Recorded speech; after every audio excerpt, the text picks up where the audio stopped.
Let's go.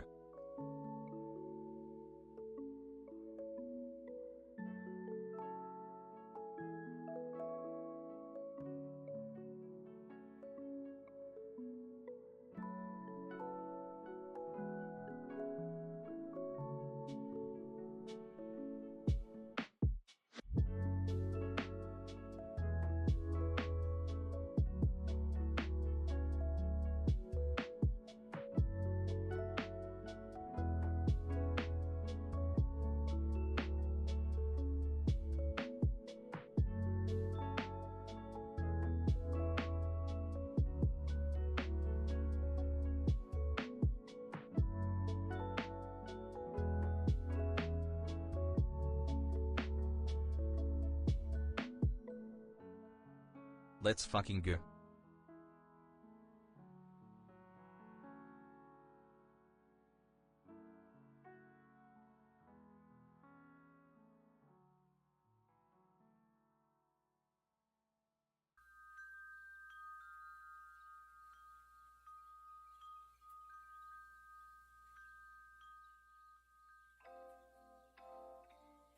PepoG.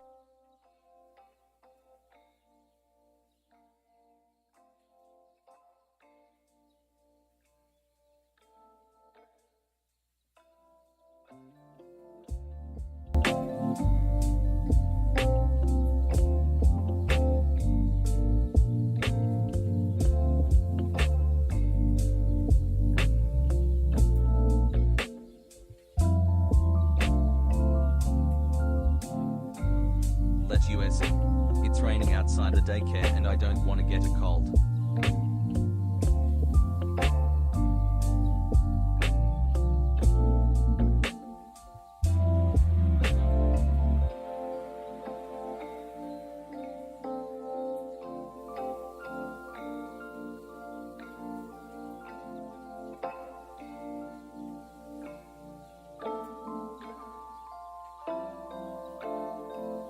Where this MF at?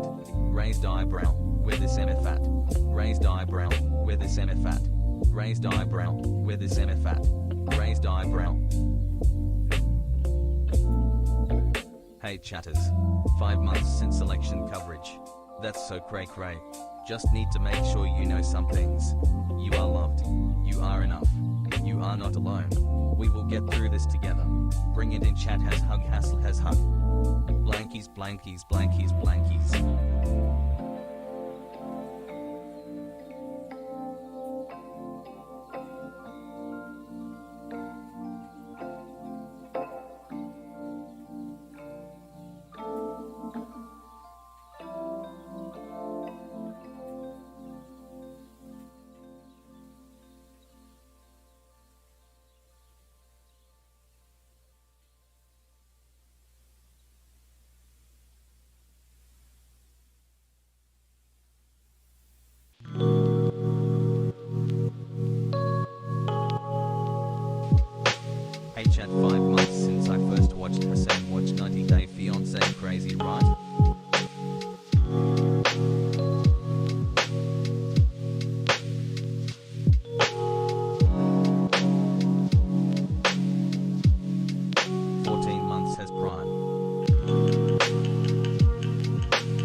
Super glad I found this community. Heart, heart.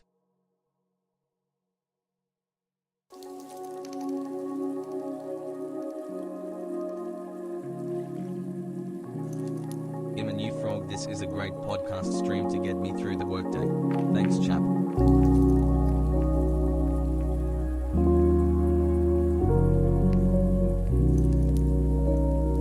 Arjan?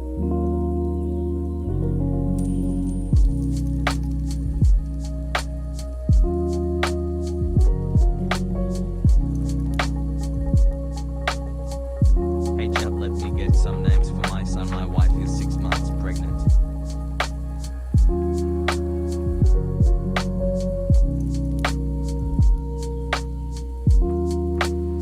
Hello chat.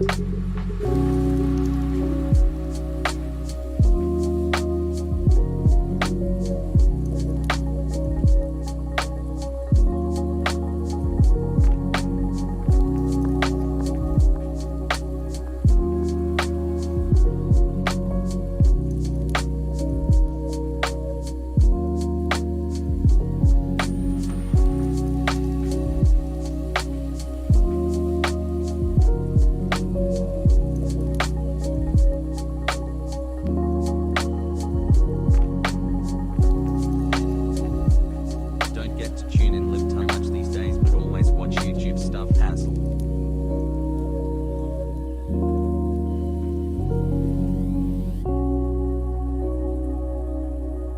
Yee.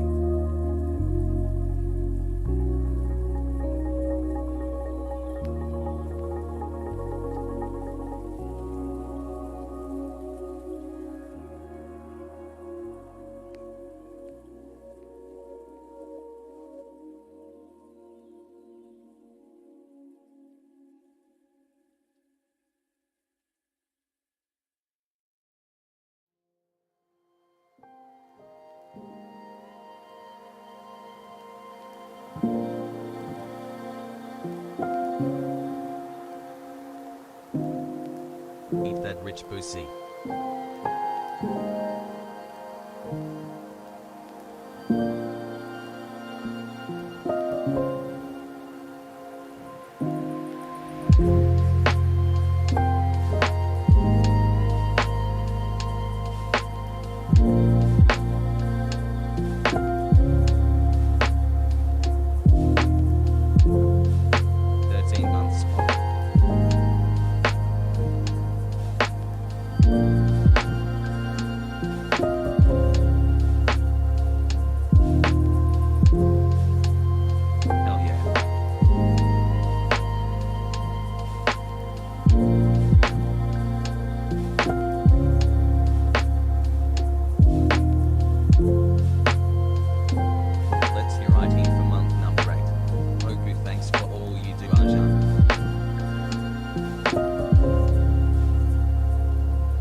PepoG has wait, what are we doing?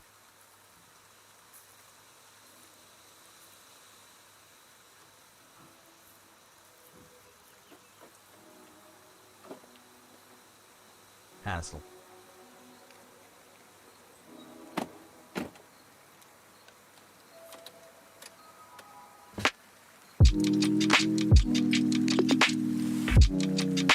Somebody once told me the world is gonna LLM.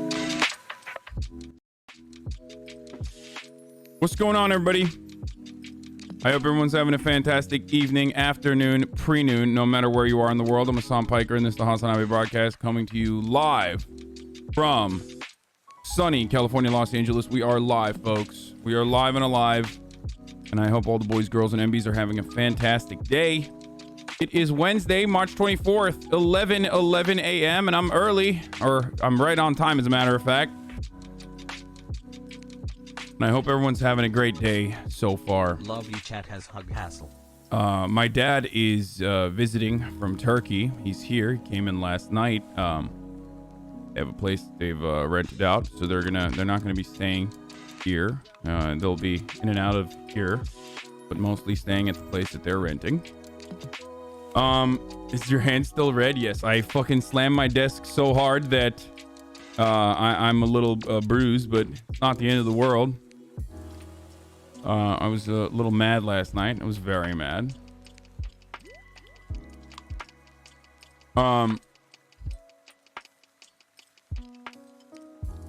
Anyway, as far as personal news goes, what happened last night? I ended the stream. Some new rules in town. No parasocializing, no paragliding, no paramedics, no paratroopers, no parallelograms, and definitely no. In a stream relatively early after like a 10-hour broadcast last night on a heated gaming moment. And after that, I went to sleep early, actually. Unfortunately, I finished the pirate show, which fucking sucks. I finished the pirate show, and now I'm in a black hole again. I hate being in a content black hole. Like, I hate not having something that I already have that I'm looking forward to watch. I feel like maybe this is just me. Maybe it's just the way I've compartmentalized my life. Like, it could be an ADHD thing. But like I look at life in like blocks, okay? Like I look at my day in blocks, right? Hold on, I'm gonna fucking turn this off and turn TTS off for this just to describe this to you really quickly. I have like little time slots, okay? Like I have little blocks of time that I have predetermined for myself throughout my day. Like, you know, the 6 a.m. to 11 a.m. time slot is full of all the stuff I need to do to get ready for the stream and, you know, just working out, that sort of thing. And then there's the stream time slot, and then that is compartmentalized in the blocks as well, which is like the first block is, you know, personal news, which we're in right now. And then after that, the second time slot is news, usually if it's Monday through Friday. And then after that, I go into gaming, whatever the game is, or usually LSF or, you know, some other reactions, and then gaming stuff, right? And my nighttime slot after that is just like relaxing, watching something, and then fapping, right? And the watching something portion of that there needs to be something, you know what I mean? There needs to be something there. And if there isn't anything there, I just feel shitty. Like I feel fucking bored. Like I get like anxiety that I don't have anything that I need to watch, which kind of sucks. Like being so limited in that way, but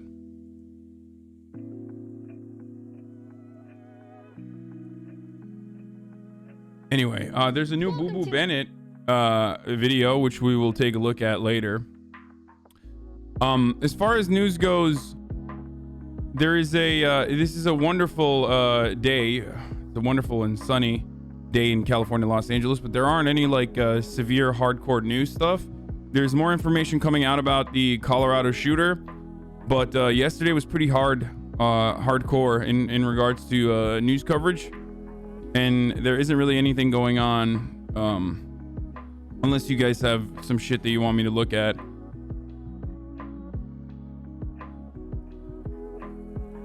There's a ship stuck in the Suez which is what everybody's talking about, but that's like, you know, whatever. Can you talk about David Dobrik? What? I'm not familiar with what happened with David Dobrik. I was going to talk about All Gas No Brakes. Taylor, friend of the show, Taylor wrote a nice article about Andrew as well on All Gas No Brakes. Fuck. Personal news wise though, this is just that's it. I don't really have anything going on. I woke up with some more. I woke up with some more fucking back pain and neck pain, basically. I just I don't know how the fuck this happened, but whew. I have a little bit of manufactured Reddit drama of my own, but it's like it's not real. It's just like fucking bullshit. So there's not really anything to talk about. Reddit censored to protect pedo protecting admin? What? That's crazy. What the fuck?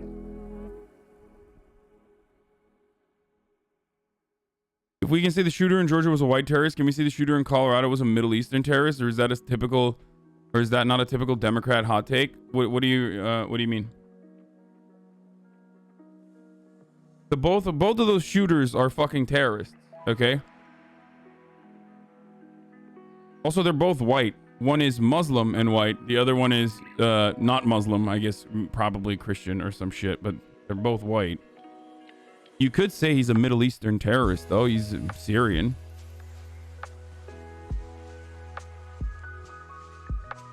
For the record, you are watching the broadcast of a white person who is Muslim. So most people don't know that. But yeah, you can be both Muslim and white.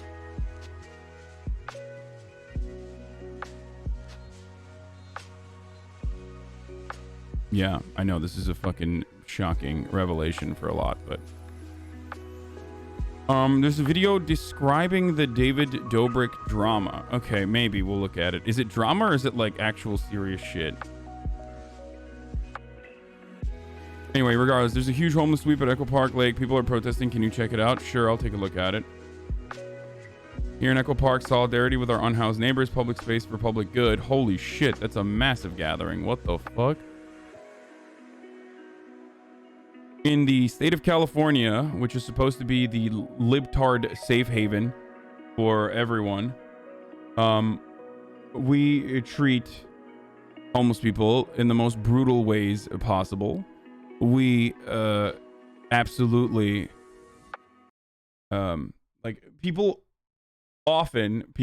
confuse California being blue with like actually progressive policies. And the California treatment of homeless people is probably one of the greatest examples of how far away from the truth that is.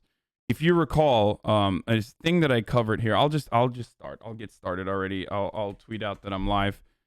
I'm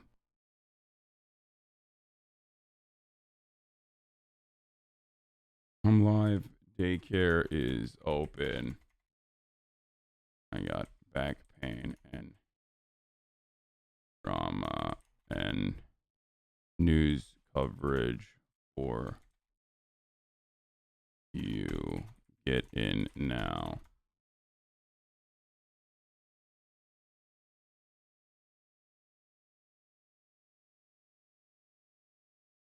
Okay. Have you heard about GA giving access to everyone? Beginning Thursday, all Georgians 16 plus are eligible for the COVID-19 vaccine. Yeah, I feel like a lot of red states are unironically better. A lot of red states I feel like are unironically better at distribution than fucking blue states have been. And part of that I think is maybe because there are a lot of people who just simply do not want to take the vaccines. You know what I mean?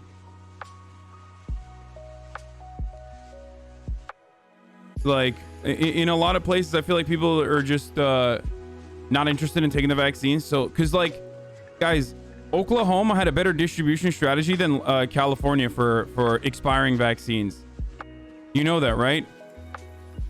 Like I've been saying this already. When people would ask me like, where can I get a vaccine easily? I was like, go to a red state. Oklahoma had a better distribution strategy than fucking Los Angeles did as far as like expiring vaccines. What they would do is just literally blast out to people like, we have vaccines that are going to expire. Come before 5 p.m. if you want to get your vaccine.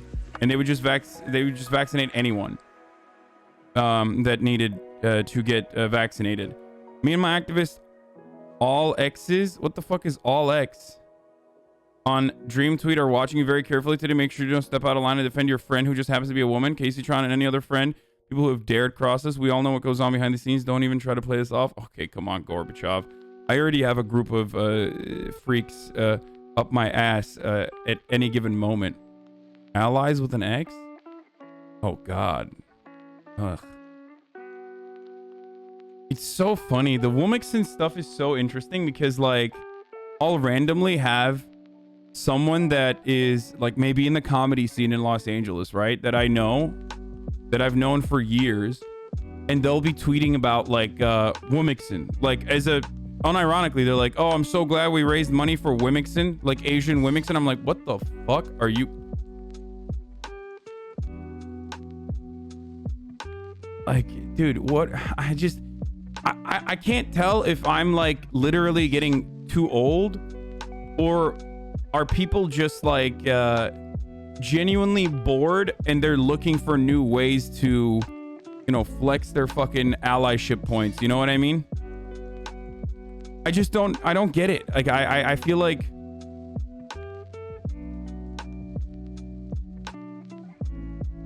I think people are just like bored and they're looking for new ways. It's like, dude, just fucking organize, man. Seriously. You know, take the time out. You have some reactionary points of view sometimes. Yeah, I guess I do. I guess I am. I am a reactionary in my old age, I think. I'm 29, which, you know, makes me basically dead. I'm on death's doorstep. Which means, you know, I'm on death's doorstep. I'm going to die soon. So, that's part of the reason why I'm always like, I'm always having reactionary takes. Like, performative allyship is just fucking weird. And I don't understand it. Like,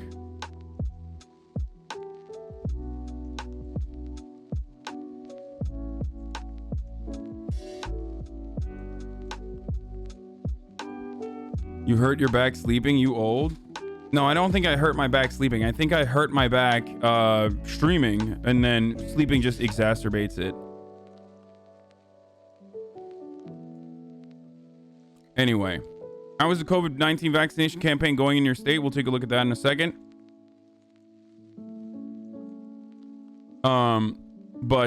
Yeah, the irony of Woomixon is that it is meant to, I believe, include trans people and non-binary people, but it literally otherizes them,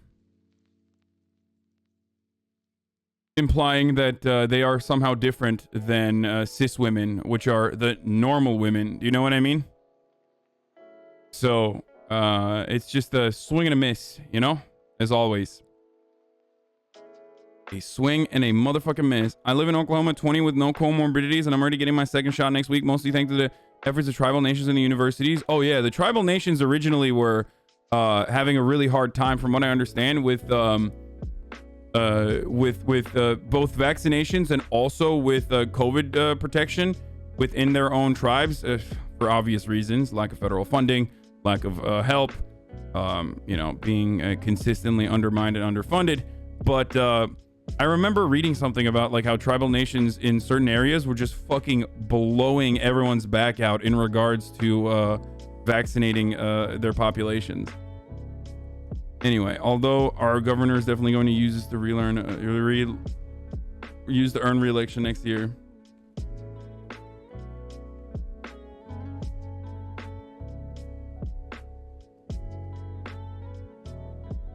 My wrist is not feeling okay. Anyway, oh, chat is frozen. I forgot to scroll down. I don't like Dana Carvey that much, but his Biden is on point.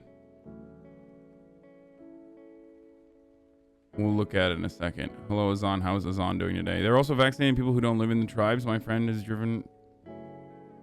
Thoughts on Instagram activists? Instagram activists are fucking annoying for the most part. Like, there's some good people on there. There's definitely some good people on there. There's definitely people with, there's well-intentioned people.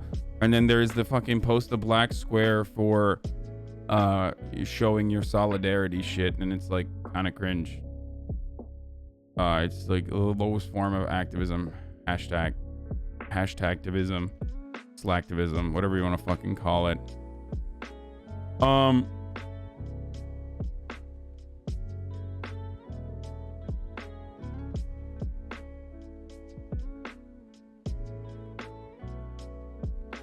Ellis, if you even went after your mods, really?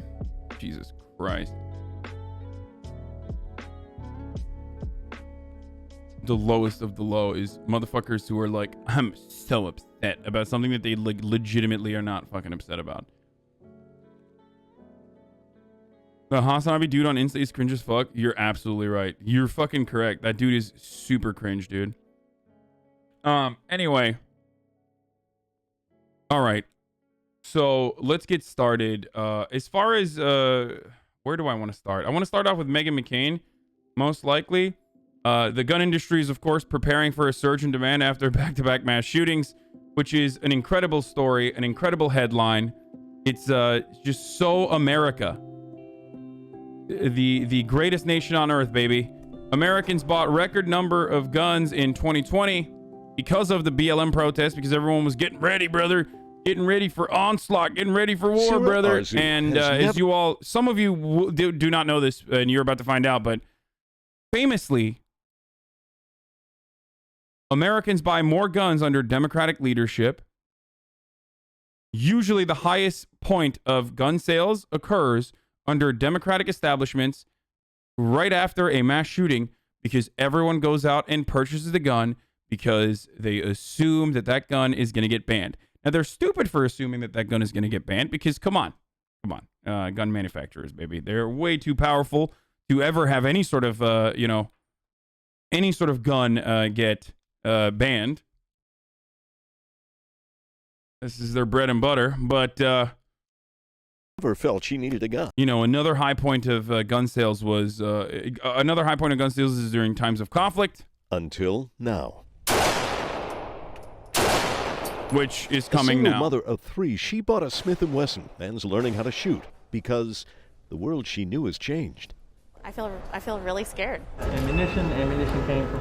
After Arzu got her gun, her girlfriend bought one too, and it didn't stop there. And then my college friend, who's a guy that I asked to come with me to buy the gun because I was nervous to buy the gun, actually got his gun last week. So you're welcome, gun industry. Industry data shows Americans in 2020 armed themselves in record numbers, buying 23 million firearms. In January, in Michigan, background checks for firearms were up more than 150% from the previous January. Well, I can't believe it, brother. They're doing background checks. What kind of pussies live in Michigan, huh? Background checks? I don't understand it. Why do I need a background check to purchase a murder dildo that God told me I could have? Yeah, what about you're potentially taking guns away from law-abiding citizens with this background check? In New Jersey, they were up 240%. Everybody knows in New Jersey there's a lot of hunting going on, you know. There's a lot of hunting going on in the great state of New Jersey. Now, there is actually hunting spots in New Jersey, for the record. Like, I have friends from, like, fucking bumfuck Cherry Hill and shit. They used to hunt. But the difference is, like, these people are not getting, there isn't an increase in hunting in New Jersey. It's just, people are, as I said, afraid of Black Lives Matter protesters coming down and knocking down their doors. So they need guns. That's what. The surge began last March with the uncertainty of the pandemic. Then came a summer of protest, followed by political turmoil. So kind of perfect storm in terms of demand for firearms. At Stoddard's Range and Guns in Atlanta, the guns haven't changed much, but the customers have. We see a lot of women come in, a lot of couples, people with children. We're really seeing pretty much every walk of life. Philip Smith of the National African American Gun Association says they're seeing about 1,000 new members a month. Are you seeing a lot of first-time gun buyers? I say about 70% of the people walk. America's so fucking weird because, like, liberals and even some leftists look at this and they're like, no, liberation only comes at the barrel of a gun. You know, like, it's great that black people are buying more guns in higher quantities. It's like, I just don't understand that. I'm sorry. People always ask me, like, what do you think about the Not Fucking Around Coalition? What do you think about, like, black people arming themselves and whatnot? While I understand that, while I understand how some people might feel about arming themselves, especially at times when they see that the police force is not there to help them, I still think it is absolutely. I still think it's absolutely a horrible idea to bring a fucking AR-15 to a protest, especially because it is an immediate escalating presence. So I find it really silly when people do that. And I have always had this position. I've consistently said this, even though people expect me to fucking say shit like, oh my God, it's great. Like, black people are buying guns. That's great. Like, no, it's not great. I wish that less guns were being sold, and I wish that there were less guns in circulation overall. The only potential positive consequence of this is that if more black people have guns, then white racist people are going to be very scared about that reality and potentially push for gun control. You know what I mean? Walking through the door for NAGA are first-time gun owners. Medical experts warn research. Oh my God, I shows banned that guy. growth. Wait, I banned that fucking Turkish dude. Oh no, can you unban that guy? He was literally just saying the fucking the name of the coalition. I'm sorry. I thought he was trying to say the N-word. My bad. I literally didn't realize that that's just like the NAGA is the name of the There was a dude in the chat who was like saying the abbreviation, and I thought he was just like sneakily trying to say the N-word, and I banned them. NAGA are first-time gun owners. Medical experts warn research shows the explosive growth of gun sales will trigger another kind of health crisis, a rise in homicides, suicides, and serious injury. We know that most of these unintentional injuries happen to family members or children. So actually owning a gun is a dangerous thing in and of itself. When it comes to self-protection, it really Evan is. says face masks and hand washing would be safer and more effective. Back at the range, Sira Arzu says when she... It's not an unfortunate naming. I low-key feel like this is not the first black group that I've seen abbreviate like that. I feel like they do it on purpose to just like fuck with white people. You know what I mean? Because it's not the first. It's not. There was another like black armed liberation group or whatever that like literally abbreviated in a way where it made it seem like they were not NFAC. No, there's another one. There was another one that we were better than watching your son's neck slit in front of you having a gun. Yes, dude. Yeah, dude. Like Captain Blackbeard in the fucking hull of a ship. Your son's neck is gonna be slit in front of you. Like, what kind of fucking weirdo? What kind of weirdo fantasy world do some of you guys live in where you're like, I can't believe my son's throat was slit in front of me. Thank God I have my Glock on me so I could stop that from happening. Like, come on, bro. Come on. Like, what do you think you're in fucking feudal Japan? Right? Like, you have like a fucking samurai after you, dude? Like, what the fuck? Not actual victims, so they fantasize about it? Yeah, like, literally, dude. It's like so insane. It's so insane when people just say stuff like that.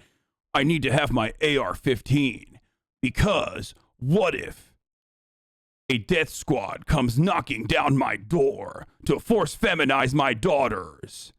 I need to stop them with my AR-15, which is tactically modded out to make sure that I have heat-seeking missiles.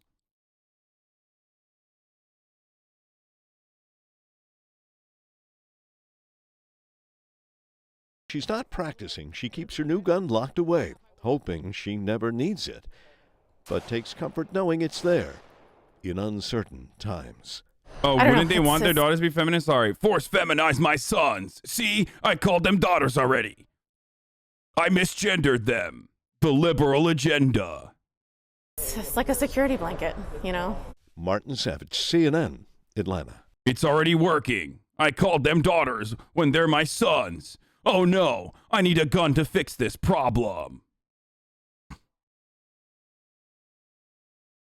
Anyway, it's too soon.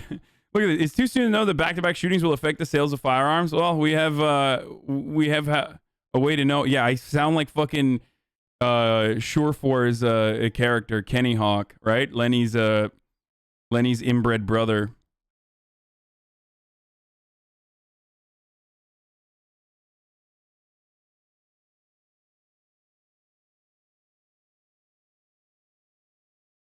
Gonna ignore the article for the meme. Cool. What? Anyway, so we don't have the numbers yet, but of course, every time a Democrat wants to push for gun control, gun sales increase dramatically, and of course, that's because everyone loves owning the fucking libs. Okay. Yeah, here it is. You see, times of social unrest that revolve around black people, and also mass shootings that inspire gun control legislation are the bread and butter of the gun manufacturers. This is how gun controls, this is how, this is how it works. Monthly firearm sales increased dramatically at a time.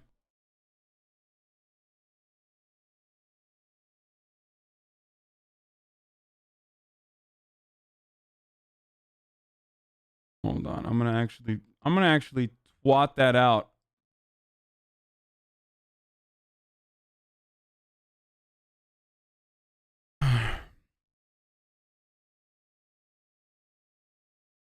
After Parkland, there wasn't like a massive hike. There was still a significant hike, but not a massive one because, you know, they were relatively protected. Never forget, of course, that after Parkland, the only gun control or the only gun-related legislation that was passed in the state of fucking Florida was the pilot program that armed teachers against the interests of the coalition of teachers in the state of Florida. So Americans did take action after Parkland. The state of Florida did take action after Parkland, which was a reimbursement program to give $500 to teachers who would buy guns at a time when teachers were crying about having to pay for school supplies out of pocket. They were able to find money to reimburse. They were able to find funds and reimburse teachers for purchasing weapons. Incredible. At a time when they were upset about not being able to fund their own school supplies. So that's where we were at.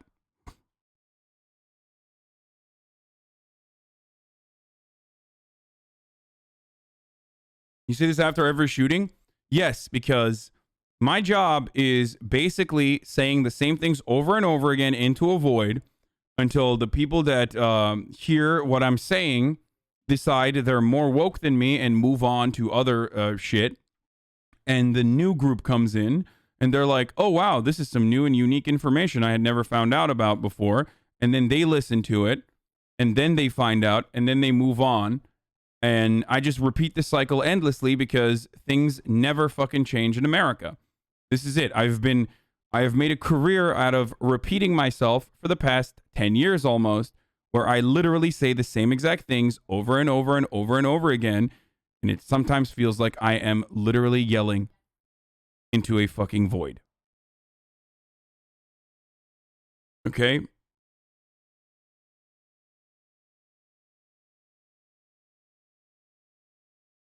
Kamala and Biden are doing a presser right now saying don't come to the border now. Yeah. It is helping. You're teaching so many people. Yeah, I don't know. Joe Manchin on infrastructure wants to go big and pay for it by raising taxes. Yeah, Joe Manchin is on board with a fat infrastructure bill, which is great, but that's pretty much it.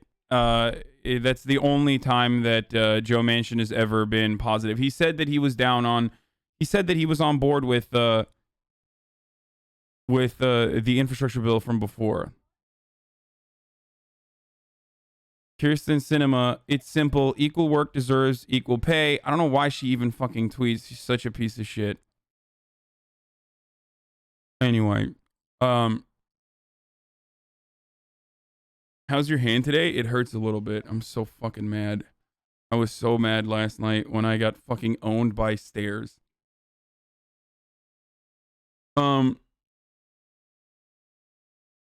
The Parkland cop was not what a good guy with a gun did, but what happened in Colorado is an example of what happens when there's a good guy with a gun, but that guy still got shot. The good guy with a gun myth is just created by the fucking NRA. It's not a legitimate myth. It's not a legitimate reason to have a murder dildo that is unregulated in nature. Okay? It is just a fantasy of Western watching conservatives who think that who think that they are going to rise up to the occasion. The real good guy with a gun situation oftentimes occurs in instances like Kenosha. That is the real fantasy. That is exactly what happens. You go to a situation, you put yourself in a situation with an AR-15 where you can get a legal kill, okay? And you end up getting a legal kill and you fuck your entire life up. You murder fucking people and then you murder other people when you're running away from them. And that is the real good guy with a gun scenario. That is what happens in real life, not the, oh, there's going to be a hero here who's going to fucking tactically roll and snipe this dude's hand and like shoot the gun out of his hand and save everyone, and then everyone's going to want to fuck him immediately after that. Like that's just the shower fantasies of conservatives. The real good guy with a gun situation is when you put yourself in harm's way on purpose, knowing that there's an area of conflict somewhere, knowing that you could potentially use your gun for the first time on a real human being, and then you end up doing it, and you get into a lot of fucking legal trouble, and your life is changed for the rest of your life, and you also end up fucking murdering a bunch of people.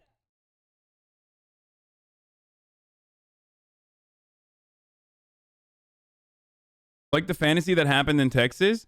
Oh, you mean after a guy fucking rolled into a church and murdered half of the fucking town, and then actually ended up driving away? That fantasy in Texas? The reason why you have to rush to anecdotes, which I am familiar with, by the way, the reason why you try to rush to anecdotes immediately without looking at the actual data itself is because it doesn't happen all that frequently. It's like whenever people try to make an argument that immigrants are dangerous, so they go to like one time where like there was an actually very violent undocumented immigrant, right? And you just literally point to that and you go, oh, like, well, remember that one fucking undocumented immigrant? Well, like, he murdered someone. Yeah, I know. I'm not saying that, like, undocumented immigrants across the board are never going to commit crimes. Of course, they are capable of committing crimes just like anyone else, sometimes violent crimes. The reality, however, is that the data shows a very different situation, that undocumented immigrants are less likely to do crimes than natural-born U.S. citizens. There's not a lot of data available on this issue for obvious reasons. It's hard to collect. But the data that is available it shows a different reality.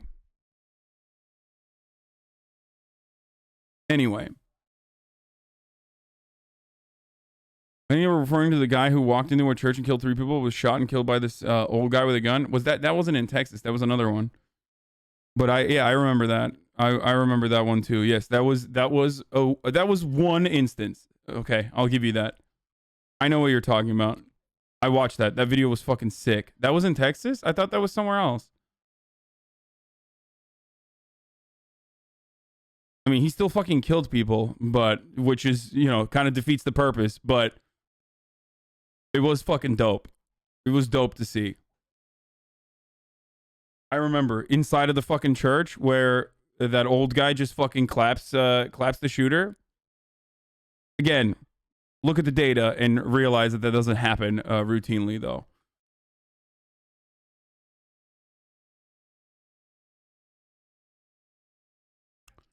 Remember the black guy who got killed by the police in the mall, who was the good guy with a gun? Yeah, in a lot more instances, the good guy with a gun actually confuses police officers and ends up getting shot too. So there is also that. Did you tweet that you're live? Yeah, I did tweet that I'm live, but I tweeted it early. No, fuck the data. You got rolled. Exactly. Okay.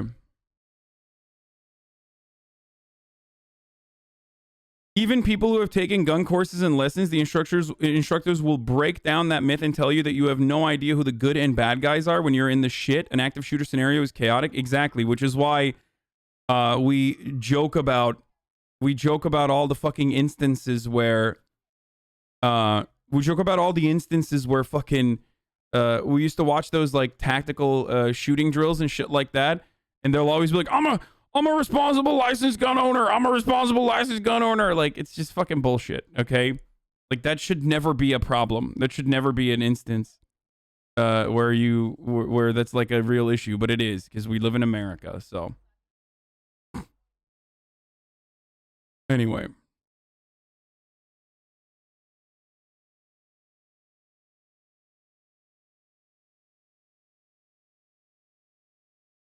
Yeah, Philando Castile is a horrific but good example for this instance of a responsible gun owner who was murdered by Geronimo Yanez.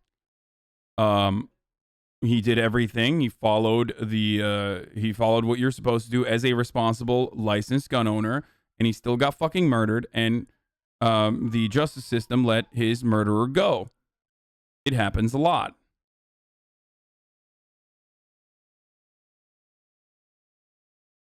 Anyway. How often do instances like Kyle Rittenhouse happen? Not frequently. It's not that frequently. Here's the real problem with gun violence, okay? The real problem with gun violence still, of course, stems from the socioeconomic conditions that subject people, that force people into violent crimes, okay? A lack of opportunity, a lack of education, or a lack of just a lack of how do I describe it? Yeah, a lack of fucking opportunity. That's the best way to describe it. Being forced into a life of violent crime. This has been the same in perpetuity. This has been the same since the fucking days of Socrates, okay? It's not any different. It's not the rap music. It's not the fucking violence in video games. It's not any of that dumb shit, okay? People do this. People do violent crimes because they have no other option. No one wants to do violent crimes for the sake of violent crimes. Well, some people do, but those people are either psychopaths or very fucking spoiled. Most people do violent crimes because they're stuck. Okay? The real problem with gun violence also stems from the other side of the gun violence that does not pertain to the socioeconomic conditions is accidents. Like having a gun dramatically, and this might be shocking for some, increases the chances of you getting shot by it on accident and suicide. Okay? So it is much like many other problems in America, a powder keg for violent behavior and this sort of horrible shit happening because of the multitude of factors that contribute to this being the problem that it is. Okay?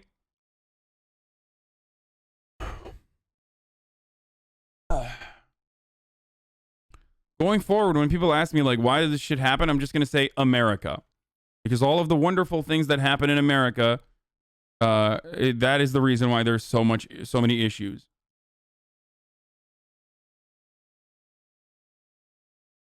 And if you look at the data, you will recognize this reality. As Jim Jeffries also eloquently puts, you're much more likely to use a gun on yourself than a home intruder. Exactly.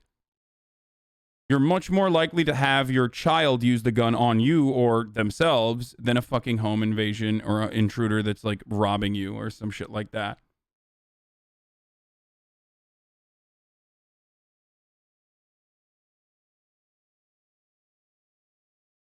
Those who carry guns often have their own guns used against them, and a civilian gun is more likely to be killed than to kill the attacker.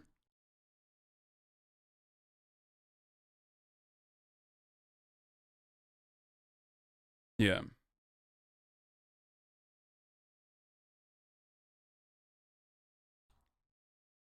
Dude, what is this? Amy Chancellor's the Reddit admin who lived in the same house as her dad while he was sexually assaulting and torturing a 10-year-old girl. Then she continued to hire her evil dad and let him take pictures of children for her political campaign and was fired. She's also married a pedo. She's now censoring anyone on Reddit who talks about this, and many subs are privating themselves to protect against her.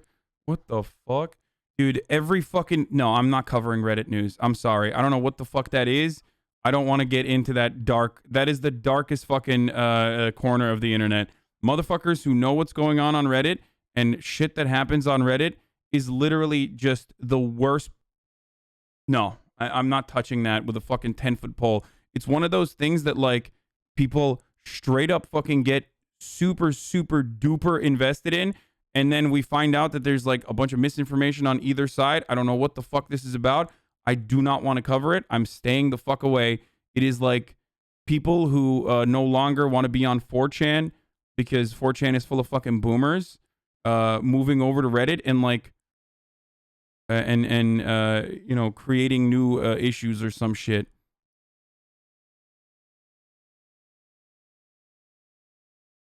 If it moves away from the Reddit space into like the real world news, then I'll look at it and I'll investigate a little bit further.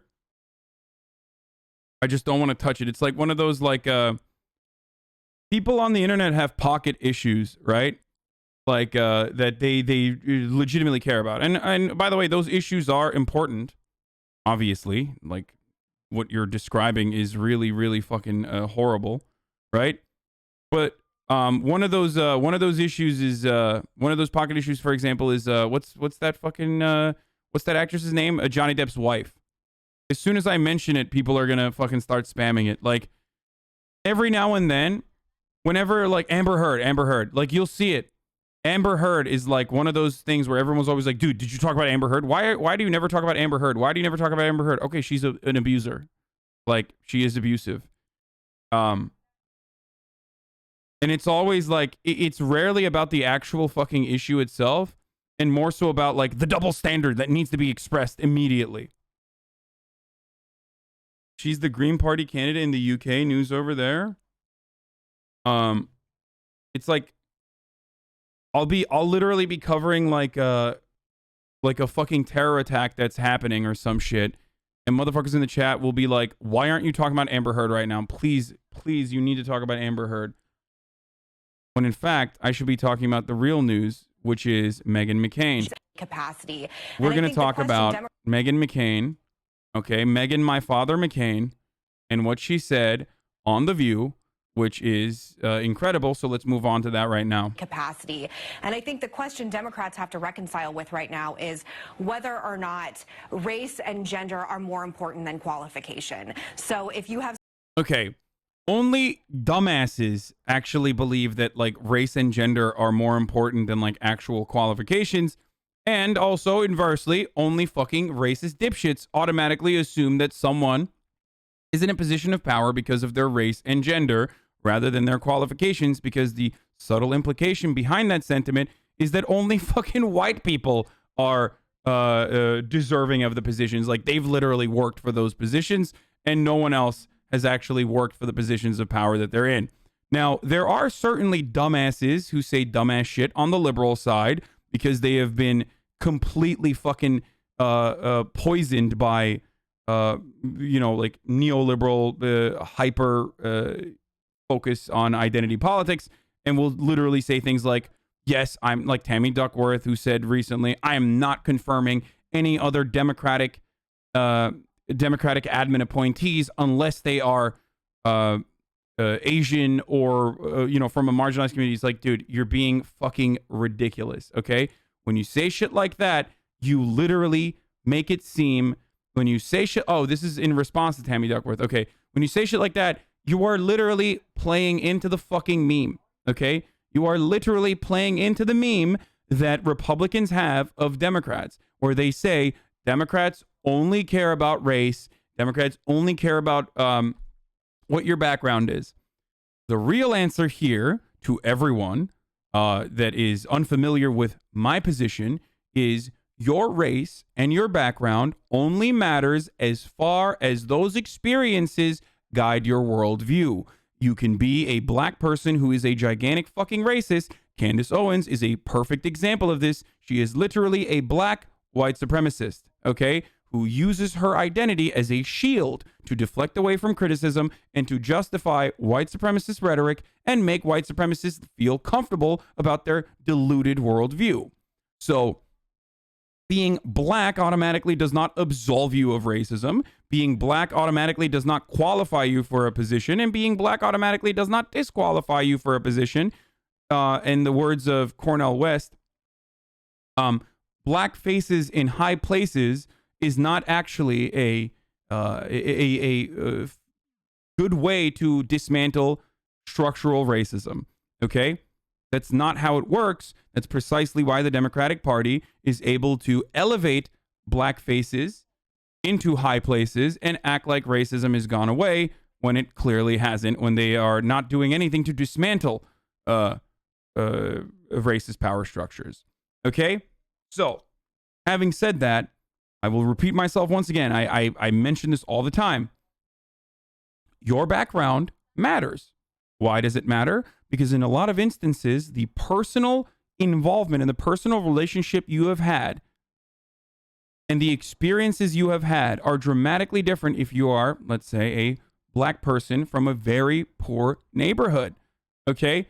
So having that personal experience is going to allow you to make better decisions than someone who does not have that personal experience. Okay? That's it.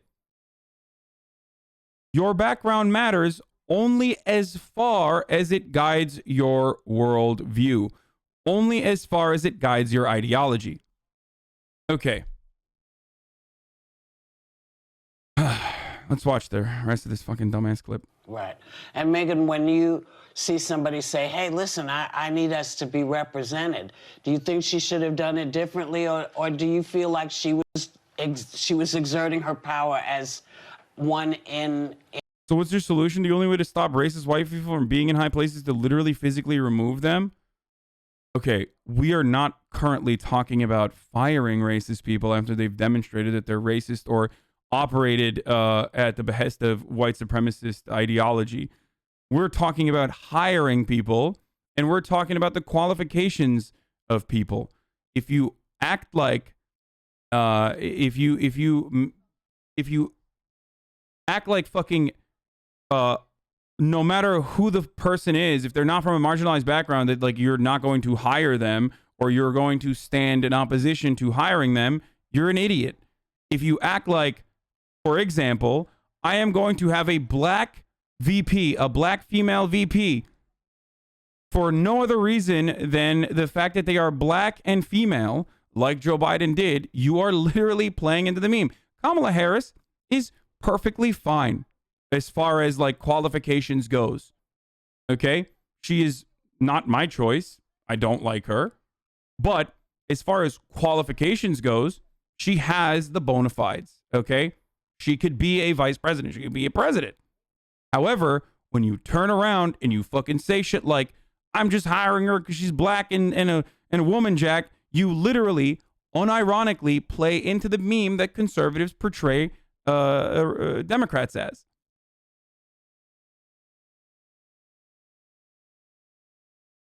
In the milieu that allows us to say, hey, we're not represented here? Well, I want to break this down to two separate issues. The first one is I'm going to talk about Meghan McCain's hair in a little bit. I just didn't want to be so sexist, Sweaty, because you only care about a woman's hair because you're sexist. Well, I fucking care about Meghan McCain's hair because she looks like she was cast as an extra on fucking Star Wars. She's supposed to be standing behind like Padme or some shit. But her takes are so fucking biblically stupid that I first wanted to focus on that before I got into it. But if you want to see me roll over fucking Meghan McCain's hairstyle and all this other stuff, well, then I have to inform you that it is top of the hour every hour where we do a 60-second ad break. We're going to do that right now. Okay. First of the day, boys. I run a 1-minute ad at the top of every hour. If you're unfamiliar, you can avoid the ads if you use an ad blocker, or if you subscribe. You can subscribe for $5 or for free with a Twitch Prime by connecting your Amazon Prime account to your Twitch account. I assume you've already used most of your Twitch primers. I doubt that you have any primes remaining since, you know, motherfuckers are out here streaming like 38 hours in a row and shit. But if you do have it, you can use it here. Here's the ad now. I'm going to run the video. I'm going to go grab a coffee while it runs. Politics of this, and nothing, there's nothing that Mitch McConnell loves more than this, because it means that there will be more no votes coming from Democrats and less people being put in cabinet positions. Cabinet positions in government are pinnacle. They're the most important parts of our electoral process, and I truly believe the most qualified people should be holding places that do things like national security and infrastructure, things that literally are the meat and potatoes that make the country great.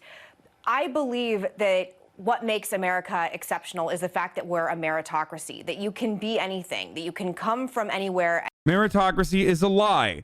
The irony of Meghan McCain saying that there is a meritocracy in the United States is even funnier, considering the fact that she only has this show because of her fucking dead father. Okay? Incredible stuff.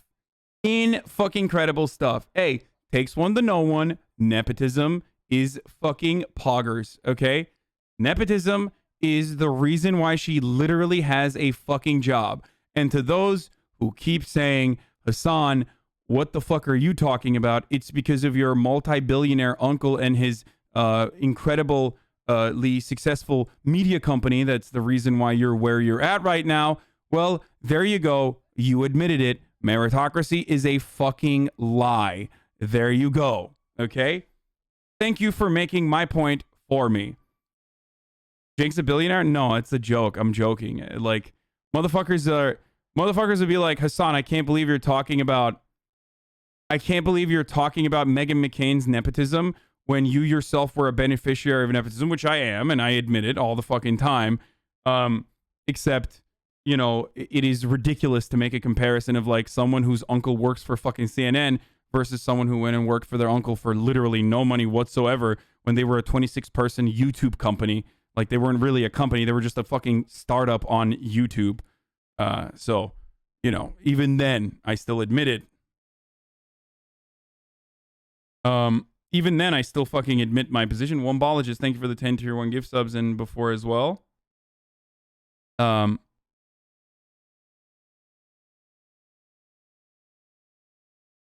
I gave you a 20K a year job. Literal silver spoon is the position there. It's good to know that luck played a large role, even if your hard work as well. Oh, no, absolutely. It's never one fucking thing, okay? It's never one thing. I definitely work super fucking hard, as most of you know. And I also got super lucky. Most significantly, I would say, I got super fucking lucky. I worked hard, I worked smart, but I got super fucking lucky, and I definitely had a leg up, okay? That's how it fucking works. That's part of the reason why you rarely ever see people from very, very poor backgrounds advocate for like left-wing positions as like leftist content creators, because it's incredibly difficult to succeed. Okay, that's why you always see people that are in middle class or upper middle class positions become champions, like, or vocal champions of leftist shit, because the actual fucking poor people that are literally working are trying to survive. And this is a real thing, by the way. That's why a lot of the media conversations around like what makes a real working class person literally revolve around dumbass media shit like being able to say the N-word or not. And it's like, that's like petty bourgeois bullshit that most people are fucking talking about, because it's just petty bourgeois grievances of upper middle class Cornell graduates that are now working class, white working class whisperers. They fancy themselves as like white working class fucking whisperers. That's it.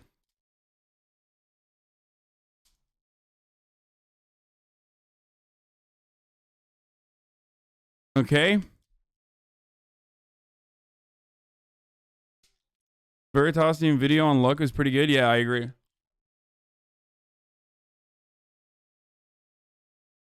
Anyway. It's actually insane to find out 95% of Hollywood also has famous, wealthy parents. I hadn't thought it would be so prevalent in the industry, but of course it's prevalent in that industry.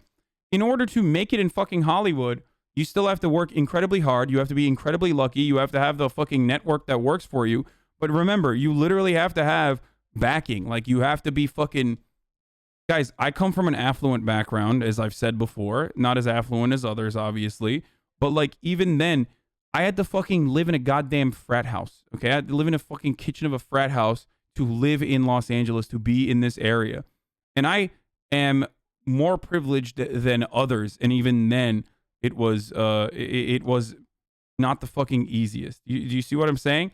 So it is unimaginably difficult for people to literally come from straight up an option where there's like no opportunity for them and they have to make it on their own. And even then I had to force my way onto camera. Yeah, exactly. And I like literally had to fucking work for free over and over again until I could prove that I could do this on my own. And the only time I actually achieved personal success was literally on my own. Like, it's not like it was elevated, you know what I mean? I had to film in a fucking supply closet and shit, and that is still better than like what 90% of people would love to have as a start. Okay? Do you understand?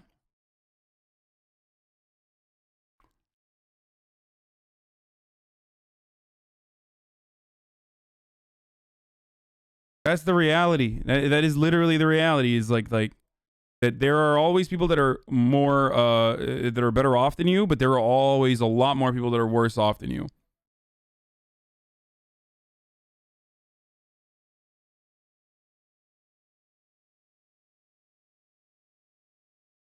Anyway, let's keep going. And go and have success in any capacity. And I think the question Democrats have to reconcile with right now is whether or not race... Didn't you brag about your income with Charlie Kirk? What? You think it was me being braggadocious when I said I make fucking $60,000 a year? In Los Angeles? In a prominent media position where I was literally fucking going on, you know... I was making $60K a year in Los Angeles 4 years into my job while I literally was like debating my peer on stage at a fucking political convention where people bought tickets to see me. And that was nuts. Like, that was not me. That guy was bringing in, Charlie Kirk at the time was like bringing in hundreds of thousands of dollars in personal salary for himself and millions of dollars in donations from wealthy Republicans, while I was literally fucking making $60K, barely surviving in Los Angeles, dude.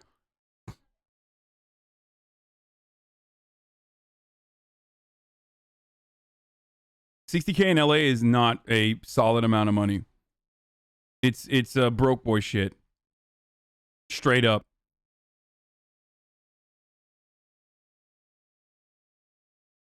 Like, 60K in LA is like 30K in Oklahoma. Like, you can make it. Like, 25K in Oklahoma. You can make it. It's just not. Bias confirmed. Champagne socialist. Motherfucker thought you were bragging to the CEO of TPUSA. Exactly. $60,000 is still a lot to some people. It's not. I know that, my friend. I know that.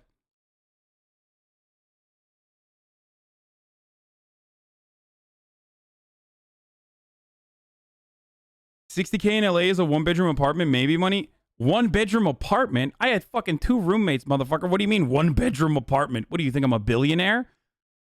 I think people often forget now that they see my fucking massive sub count now and will be like, oh, Hasan, you're so ridiculous. Guys, when I first started on Twitch, I was literally fucking streaming 8 hours on Twitch and doing a full-time job at the Young Turks, almost dying with 2 roommates living with me. You know, like there is no, you don't live in Los Angeles without a fucking roommate until you get to a very solid, very comfortable fucking point.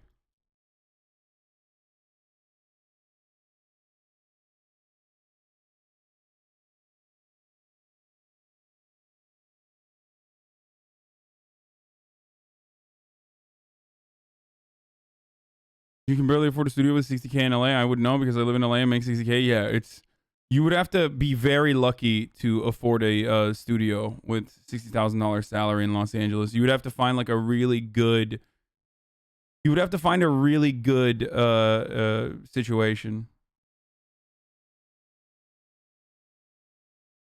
You can get a 1-bedroom outside of Hollywood or the West Side a lot cheaper. So then there's the other quality of life issue there too. It's like when in Los Angeles, you can literally fucking, you can find a cheap area, but then you have to sit in traffic for like 700 fucking hours every day too. That's a gigantic burden on top of that. And a lot more money that you have to spend now on driving a car. Yeah, there's no parking in the cheaper areas. Like being poor is extremely expensive. Being poor is extremely expensive. It is not easy to be poor.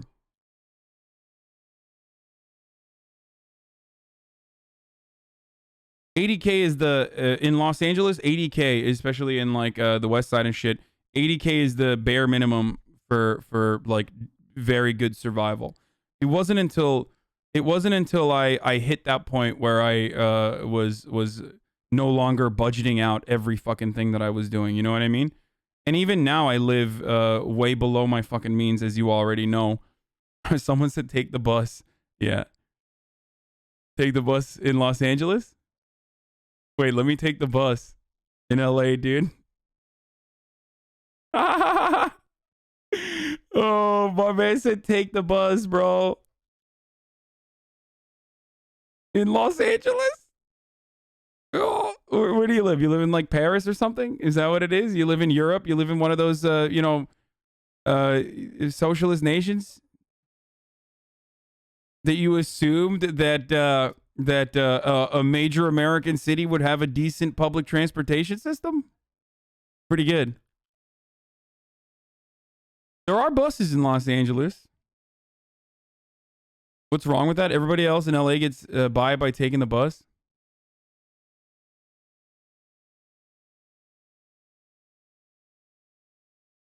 Okay, guys. We're not going to have this conversation. Los Angeles public transportation is literally a fucking meme. It does not exist. Like there are buses. But you know, it's not like New York, where the New York public transit is dog shit too, obviously, right? But even if you have the means to take an Uber everywhere you go in New York, you could still easily and much faster, much quicker get around by using the subway system. In Los Angeles, you do not have that option. There is no option for buses. Like, U.S. public transport is really bad, but the LA public transit is like devastatingly bad. It's so bad that people make fun of it. It's like a meme. I promise you, it's one of the worst in the country because it's virtually non-existent. I say this as I say this as someone who grew up in big cities in Turkey as well. 100% Turkey's public transit is infinitely, Istanbul's public transit is infinitely more efficient because it exists. That's the difference. There's like minibus as well as like the actual buses. There's the metro. You know what I mean? Like in LA, you just do not have that option. It's incredibly limited. It is incredibly limited.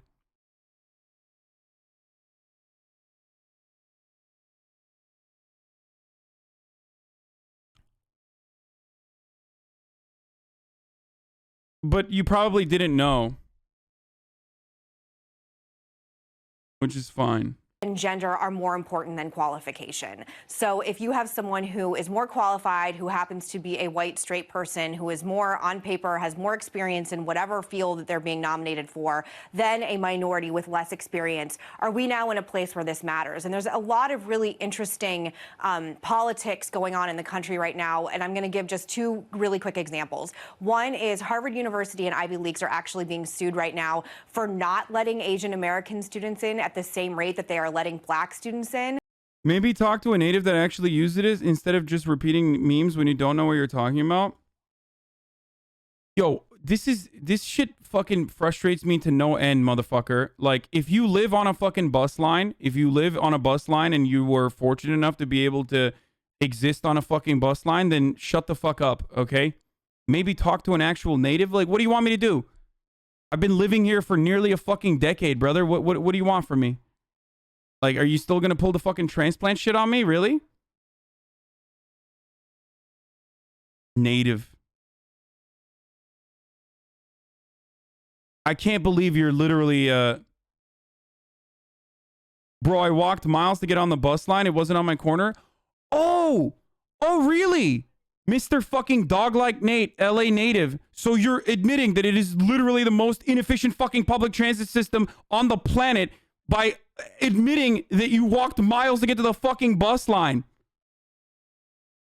You do recognize that an appropriate system actually is robust and has like grids, right? So you don't have to, you shouldn't be walking in between fucking, in between exits or in between transits for miles at a fucking time. Dumbass. That's the point.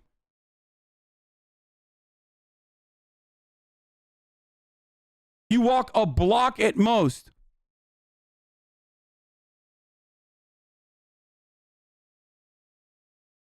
You are not exactly making an argument as to having a robust public transit system when you're literally talking about how difficult it is and how fucking inefficient it is.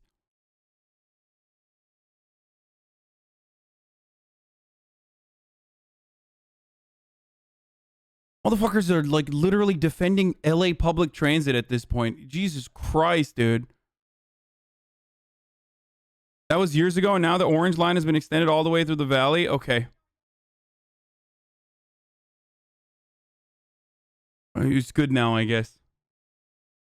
You were literally saying it doesn't exist? Yes. It might as well not fucking exist if you have to walk miles in between different fucking transit lines. That is the point I'm making. You literally just admitted that you are having complications yourself. It is not a functional public transit system if you have to walk for miles in between. You understand what I'm saying? Okay? Why the fuck are you defending the dog shit Los Angeles public transit system in the most pedantic way possible?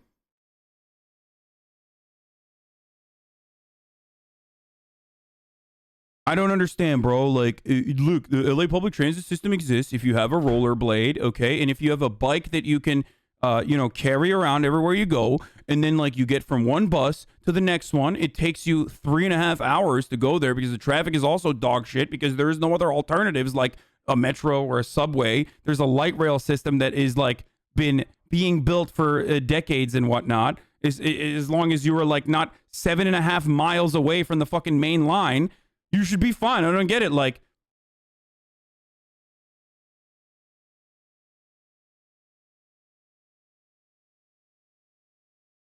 either you have, if you're an LA native who is taking the bus routes and you think that it's good, you probably have never left Los Angeles and know what a normal, efficient fucking public transit system looks like.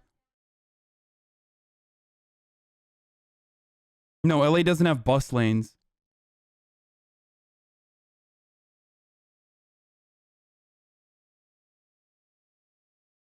LA natives thinking that they fucking have ever lived in a real city is hilarious to me.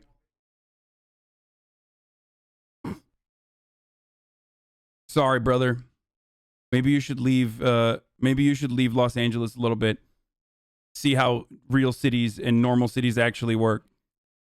Because they are not being considered by Ivy League students. LA is not a city, and I say this as someone. Los Angeles is not a real city, and I say this as someone who lived in New Jersey, which is very similar to Los Angeles. It is one big fucking parking lot. Okay, Los Angeles is just a collection. Los Angeles is just a collection of mall parking lots. Okay, that's it.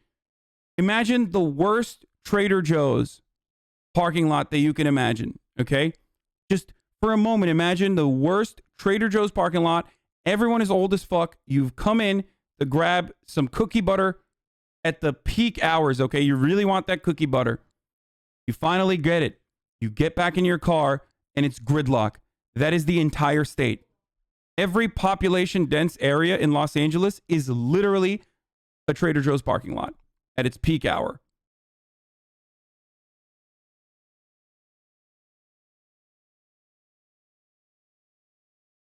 In the same vein as minorities, as any other minority is. Another example is in the recent stimulus package, money was given to minority farmers, but that excluded women farmers. And so we're going to a place where even if people need money, even if people are qualified to get into Ivy Leagues, race and gender is more important than your skill qualifications, the content of your character. It is not what Martin Luther King Jr. preached. I think this is a very, very slippery slope. I was very surprised to hear someone like Tammy Duckworth say something like this. She got a lot of blowback from a lot of people, not just on the right.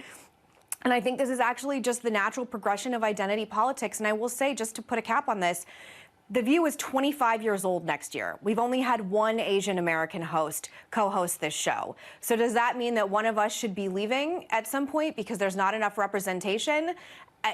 We're talking about, is identity politics more important than quality? Everybody knows minorities are not women, by the way. Like, minorities can't be women. So, like, when you're designating funds specifically for minority farmers, you're excluding women. You know what I mean? Which, of course, white women happen to be the greatest beneficiaries of affirmative action, but that's entirely a separate point. Qualifications of a job, and I think that's a question going forward that the progressive left is going to have to reconcile. We're talking about Senator Tammy Duckworth talked about needing more Asian representation in President Biden's cabinet. Now, Joy, do you think her asking for it like this was a good idea? You think it's going to hurt Democrats? No, it will not hurt the Democrats. But let me say before I go there that the reason that white people have more experience in many cases is because they've had all the jobs for a long time, and that's what creates experience. The other thing about the Ivy League schools, it so happens I just had this conversation with a friend of mine who said his son is getting into Harvard, he got into Harvard, and his father got into Harvard. So legacy seems to be the key to get into Harvard. Okay, having said all that. Yes, the admissions process in colleges, specifically Ivy League colleges, the greatest affirmative action program in the United States is the Legacy program. It's a class-based program that is infinitely more significant than the affirmative action program that you have for marginalized communities, okay? A program that, you know, Meghan McCain is a beneficiary of as well, considering her last name and considering her fucking qualifications have literally been to be John McCain's daughter. Okay. I want to say that Biden said that he would have a diverse cabinet, so they're holding him to it, you know, and that's what you call a functioning democracy.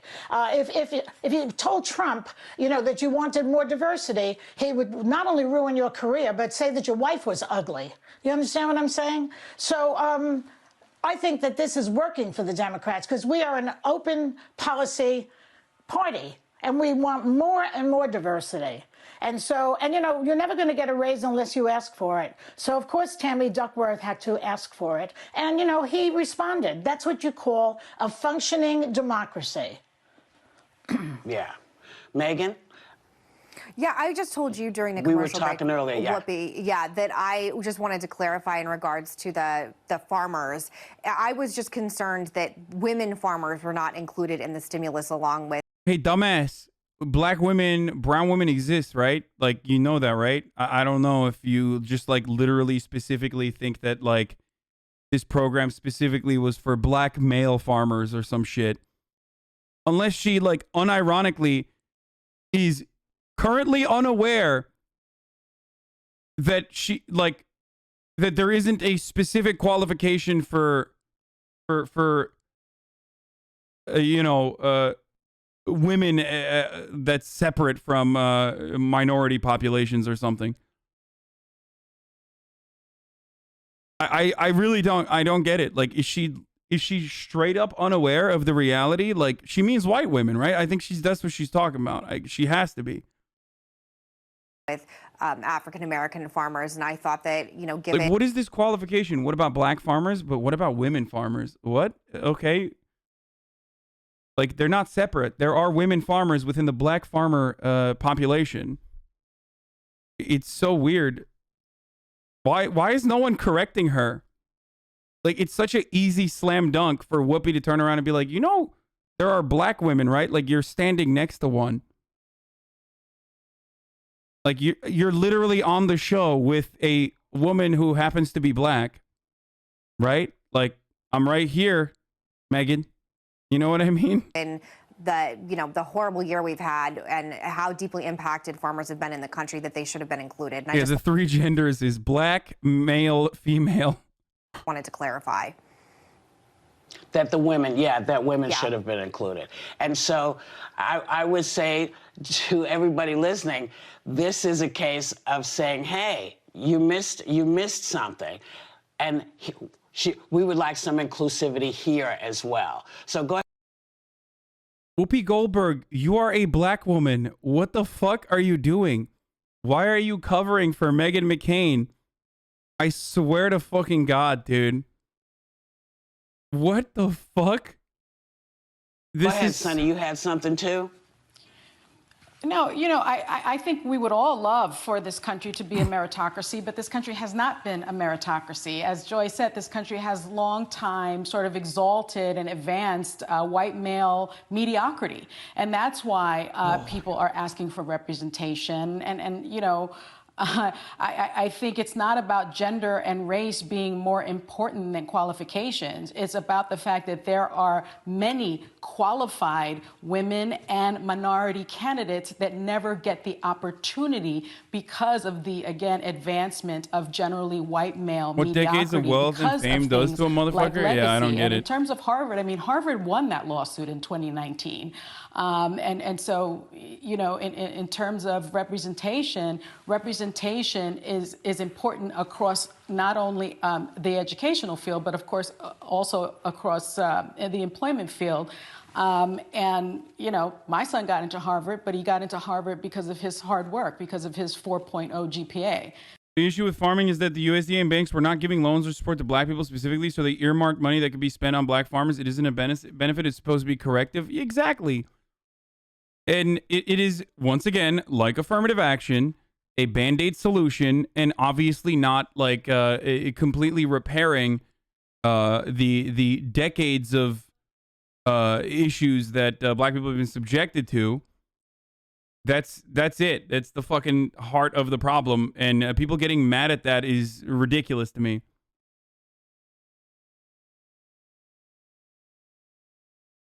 .0 GPA equals Harvard. I don't know enough about, like,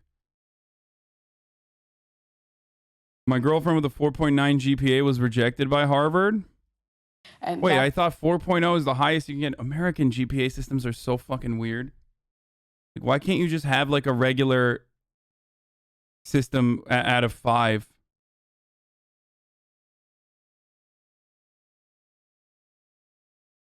AP, IB, I just don't understand all this other dumb shit.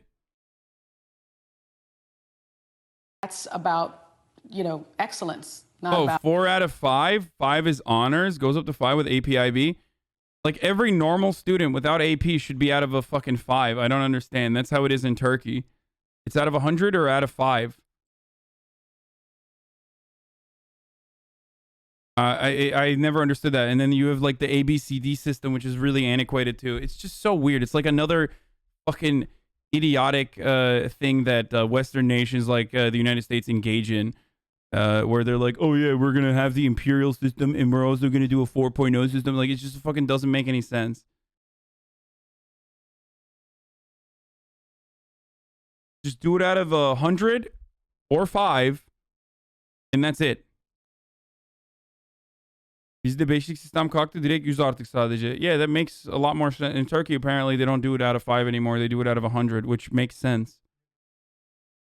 Ya 1 ile 5 arası değil mi Türkiye'de? Alabileceğin skor okulda. Nasıl bilmiyorsun? Yuh. Hayır, üniversitede değil. Elementary ve lise. Nasıl bilmiyorsun? Yuh. Öğren baba. About legacy. Well, yeah. It's 1 out of 5 in Turkey. When I was growing up, it was 1 out of 5. Needs to have is a really open one like this. Yeah, there are times when black folks, women, Asian folks. No, my dad is he's a teacher in college. He's a professor in college, and so is my mom. So, and one is in America, one's in Turkey. Cannot I don't know sometimes the high school in our shit. country, because you're trying to get in, you've done everything you're supposed to do, and you have to jump through more hoops than everybody else. Tammy Duckworth did what I'm sorry, I was just saying, Tammy Duckworth did what we tell people to do. If you don't see yourself, or you feel you need to see yourself more, tell folks, ask, and then if they're not listening, elect.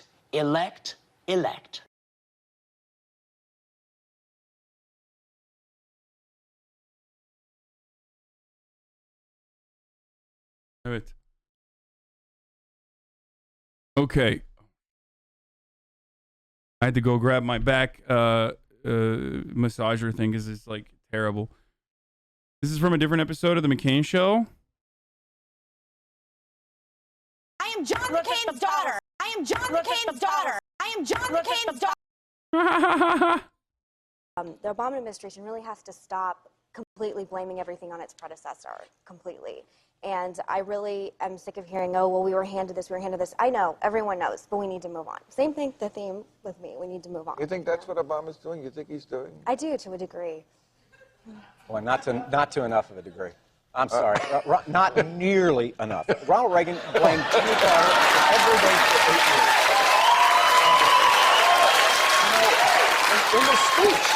In the speech, what President Bush said, one of the things he's had to adjust to. I wasn't born yet, so I don't know. Well, God, I wasn't born during the French Revolution, but I know about it. Oh my God, absolutely fucking destroyed, dude. It is out of 100, dude. Beşlik system. Okay, when I was growing up, it was out of 100 and it was also out of 5. So shut the fuck up, Turkish chatters, Zoomers. Turkish Zoomers are yelling at me saying, it's out of 100 now, it's out of 100 now. Motherfucker, I'm as old as your dad, okay? When I was going to fucking lise and ortaokul, it was out of 5. Like, the main grading system was out of 5, and the papers were graded out of 100. So shut the fuck up. And respect your goddamn elders, all right?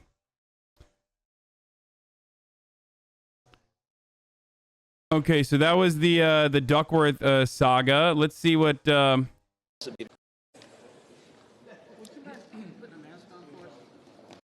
when I'm talking to the TV camera, I'm not going to wear a mask, and all of us have been immunized. So, you're welcome to step away if you like. Okay. The whole point of a vaccine, CDC guidance, is what we're following.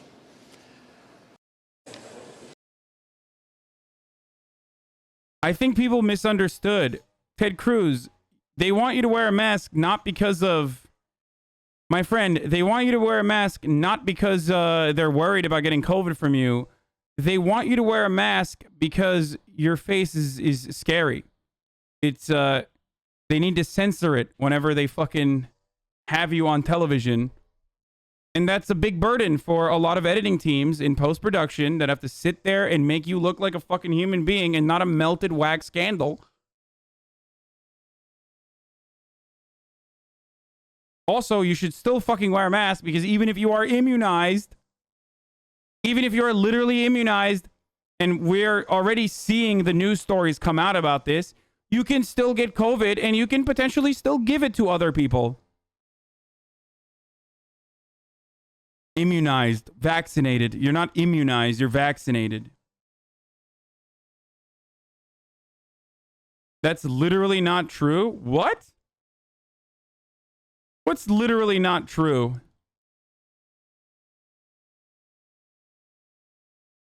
Bro, what are you talking about? There's already stories coming out making it seem like doctors were saying you get the vaccine and 100% you will just like never get COVID and you will never give it to other people.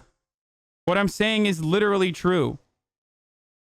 There's variants, okay? And even without fucking variants, you can still get COVID. The vaccine only protects you against hospitalization for the most part and the most severe symptoms of COVID.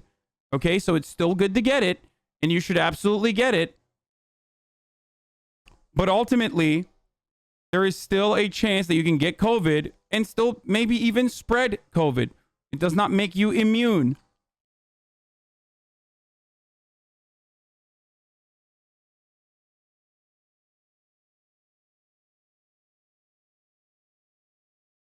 You have a lower chance of spreading it, but you can still spread it. Yeah, that's what I'm saying. So people that shouldn't fucking start sucking people's faces.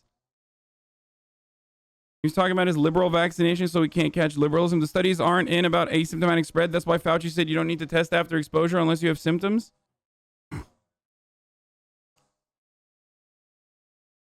We still do not have a 100% certainty.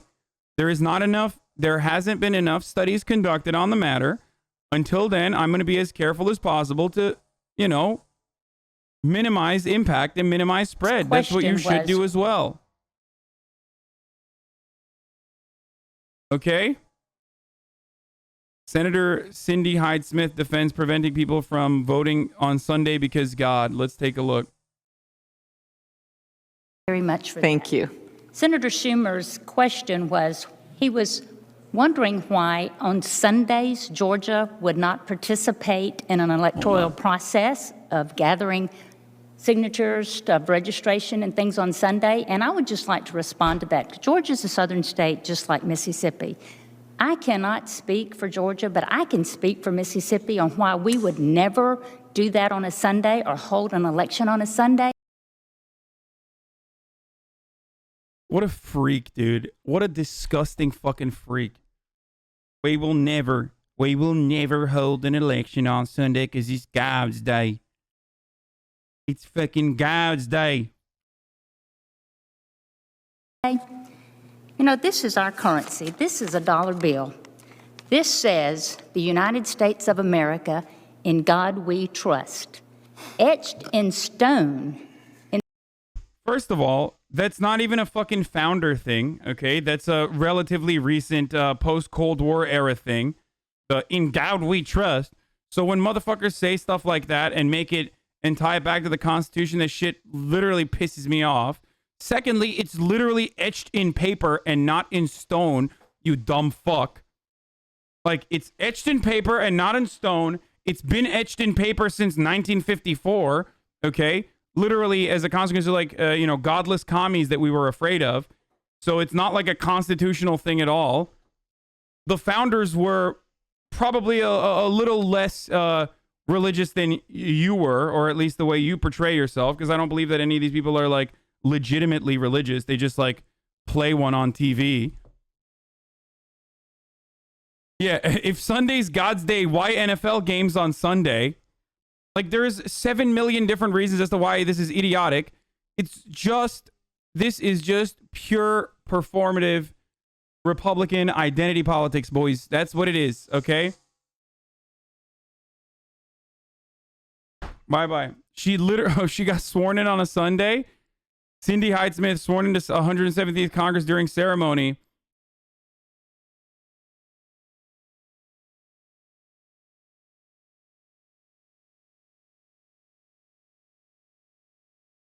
fucking.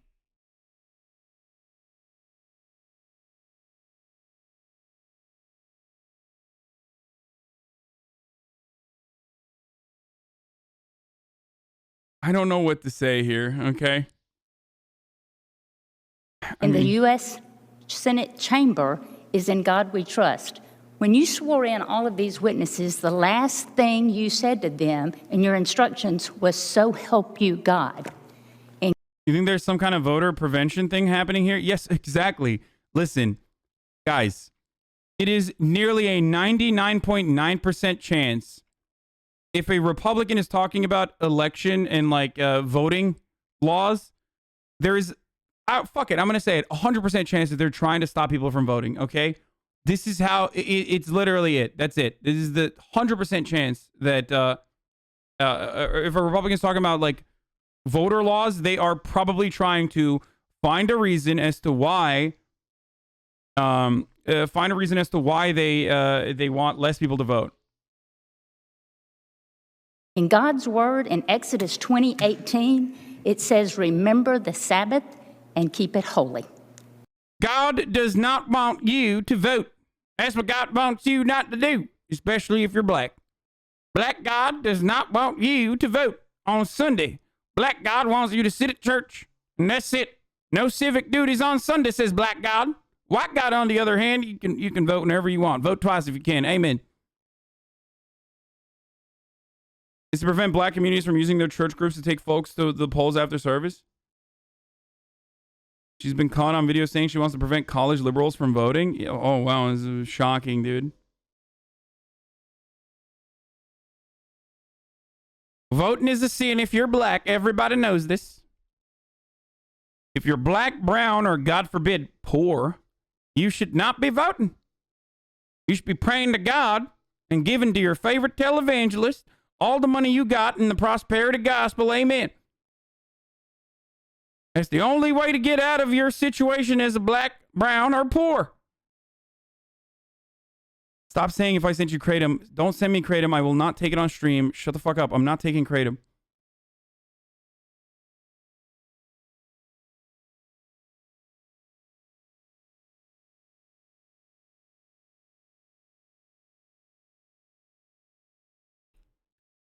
Relevant quote, it's a very effective way the black churches has of getting out our vote. We gather in our churches on Sunday morning. We have morning worship, and then after service, you get on the church buses, church vans, get in cars, and get people out to vote, says Bishop Reginald T. Jackson. They're literally doing everything they can to stop the surge of black vote in the South and being shameless about it. Yeah, can you guys not vote to have separation of church and state? Or is it too intertwined with American culture? There is a separation of church and state in American culture. It is probably the most American thing there is, my friend. A separation of church and state is American culture. It is literally way more constitutional than the inverse. It's literally actually what the fucking founders wanted rather than the "in God we trust." It's kind of the reason why America was founded. It was kind of founded on that principle. A separation of church and state is not what the founders wanted. That's some liptard shit. Actually, the founders were liptards, you know?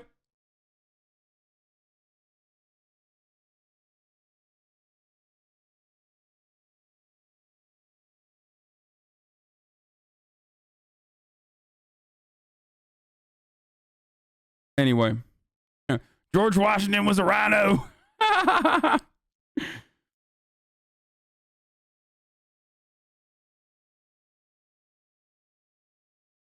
Anyway, what the fuck does Joe Biden mean we don't come over? I can say quite clearly, don't come over. Oh, nice, dude. I'm glad that this is what we are doing here. The U.S. Embassy Haiti is tweeting out great words.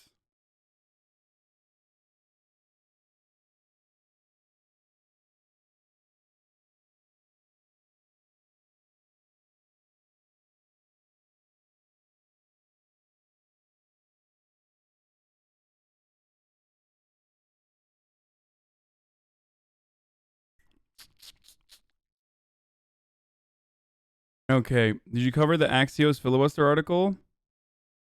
No. Yeah, he's saying we're full here, okay? That's what Joe Biden is saying, but in a woke way, okay?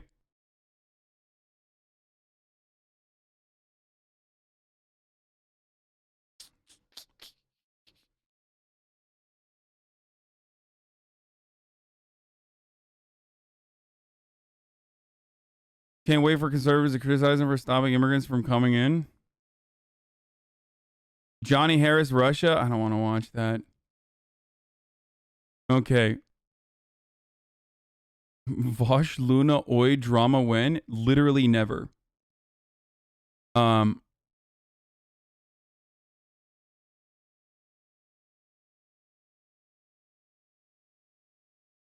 Okay.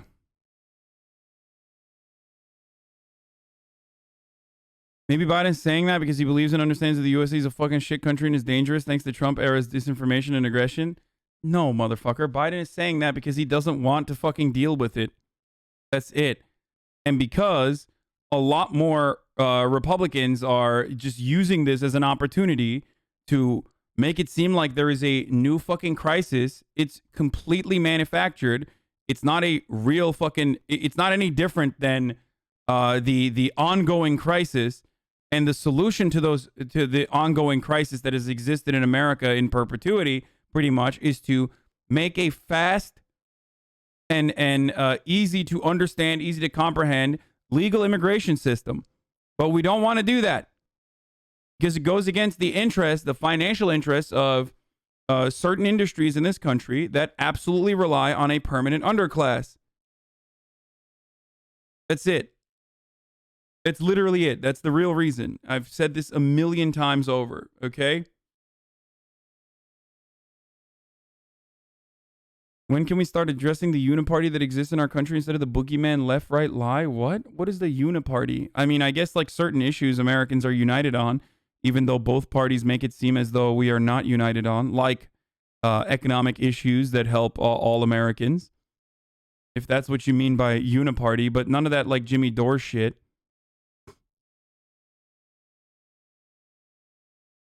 Did you know that this National Puppy Day? Oh, please stop. No puppy play.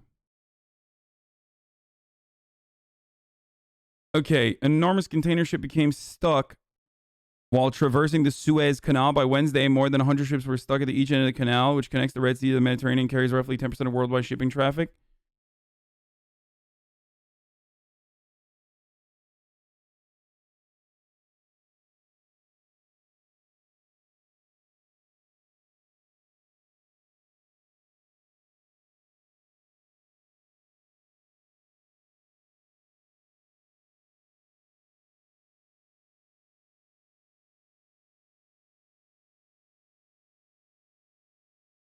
Step ship. Back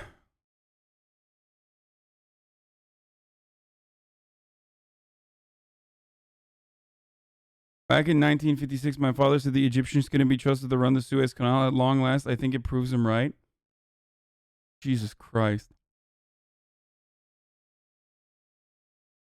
Motherfucker held that for, you know, half a decade. I mean, half a century. Have you ever reacted to the transphobia from the fitness YouTuber Infinite Elgin Intensity? No. Trigger warning transphobia? No.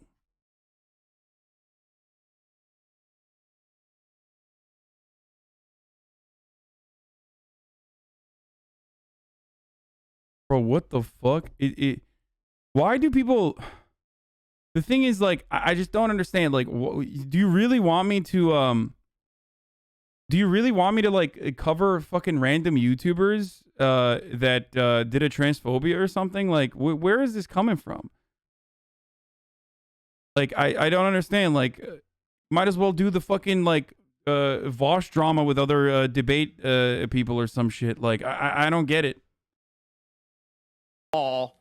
It seems like someone's like personal pet project or something that they want to do this here. I find that stuff to be incredibly lame and irrelevant. You know what I mean? When he's like the gentle father to the country, and he looks like the alien who came off the spaceship in Close Encounters. It's like the fucking like extremely online left-wing version of like Dr. Seuss. You know what I mean? It's like when Fox News covers Dr. Seuss over and over again. Hey, streamer, cover my e-celebrity drama or my e-celebrity doing a like random e-celebrity too, not like hitting, you know, the mainstream or anything like that. It's just what it feels like is literally just the extremely online left-wing version of Dr. Seuss. I feel like it's me covering that is going to give it more breathing, give it more fucking light and fire. Gonna breathe more life into it. If you weren't a streamer, what kind of Twitch chatter would you be? Oh, incredibly toxic. Let's watch this. Yes. Folks, come on, folks. Let's get real. I'm not kidding around here. You know, we got to do the thing. We did Barack. We did the deal, you know. And, you know, my dad, you know, lost his job in Scranton. No joke. No joke. I'm not being a wise guy here. I said, Pops, why'd you lose? He said, Joe, I did. My mom said, that's the cookie. Which the crumble. She says, what do it? You know, and here's the deal. Here's the deal. Number one, the thing that they said. Come on. Number two, the two-part. Folks, three, you know, come on. I'm not kidding around. No rocket science. Here's the deal. Come on now.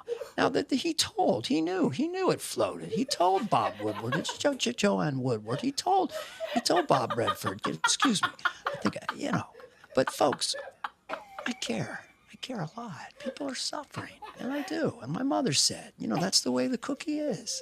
And it goes those places. Bro, this dude is we still. can do this. Sharks, This dude has been spamming this clip for a week. He wants me to watch this for an entire week. It's pretty decent. It's a pretty decent.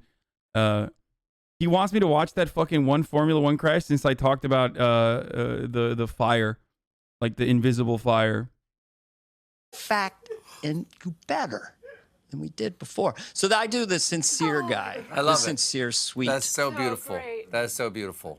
But there's a lot there if you just don't worry about the fact that he's 78. He gets a little confused sometimes. It doesn't mean you're attacking him personally or, you know, but you have to acknowledge that, you know, he's just we're going to try. We're doing things, you know. And then, you know, and come on. Here's the deal. Let me just, I'm not kidding around. No joke, folks. You know, my dad lost his job in Scranton. I lost my dog. I'm not kidding. I'm not being a wise guy. You know, don't. And he always does the list. Number one, the one part. Number two, what they said. Number three, you get the drill. Come on, you dog-faced pony soldier. You know, it's just all right. That's good. Come on. Whoa, making fun of his stutter? That's really bad. Shut up.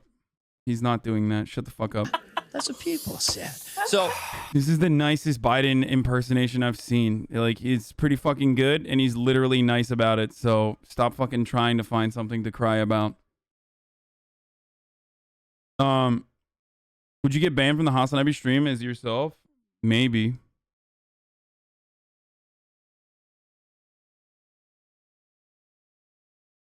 When I'm in other people's streams, I probably would get banned. When I'm in other people's streams, like in friend streams and stuff, I'm just like lightly fucking agitating. You know what I mean? I'll just joke about shit. You have been banned. Oh no.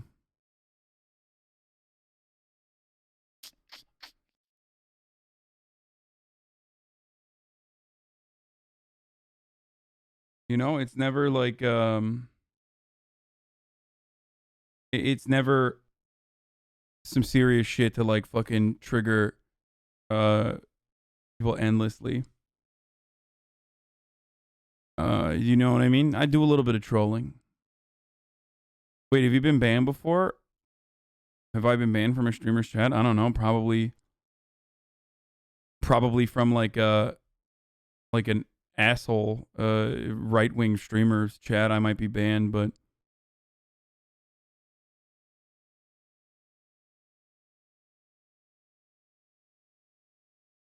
new Booboo Shabibo Unusual Memes Bald and Bankrupt. This playlist has it all. Okay, the vegan teacher has an interesting take on racism. No, I don't want to care. I don't care about that. Okay. Look at the DC one with the lowest. This is exactly why we need statehood. I'm going to make a Hasan chatbot, see how long it'll run rampant until you ban yourself. Please talk about this because I was starting to chat kids. What was the issue? Human penises are shrinking because of pollution. No.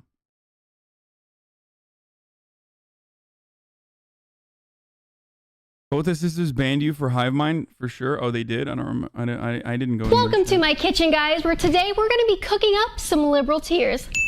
I've done it again, guys. The libs are mad at me, and why? Are they? Because I like cooking for my husband. I kind of don't want to watch this because, like, this isn't even good content. Because, like, who's mad? Why the fuck does anyone care? I mean, is it devastating? Like, let's see how bad her cooking is really quickly. Done it again, guys. The libs are mad at me. And why? Because I like cooking. Doesn't even have over like fucking 50k tweets. I just want to see what this looks like.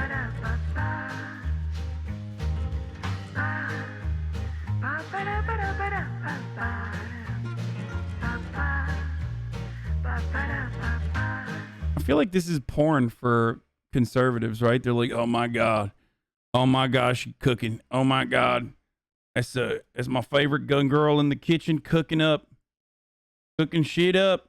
I fucking love it, brother. I love it. Fuck me. Oh god, I want to know what she cooking in them kitchen. This is my real waifu.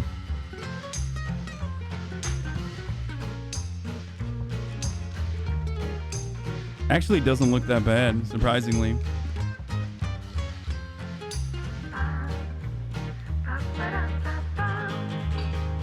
Wait, this is her husband? Tastes like patriarchy. Hi, I'm Kate. Oh, God.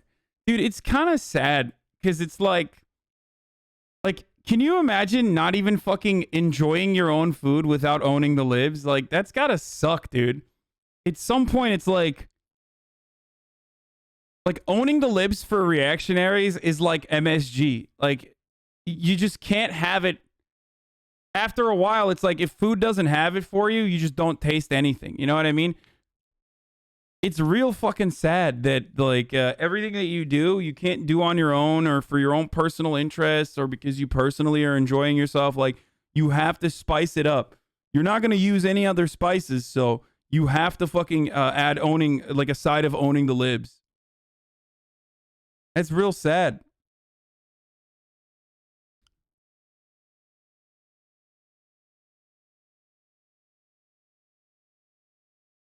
Find you a girl who can fire your guns, but also fry your buns. Old Bay was used, you racist talk. I did see Old Bay being used. Yeah, I can't have shrimp pasta. Says a man who eats chicken tendies made by his mom in front of 50k people every day. Yeah, but it's like fucking... The chicken tendies I eat are for my own pleasure.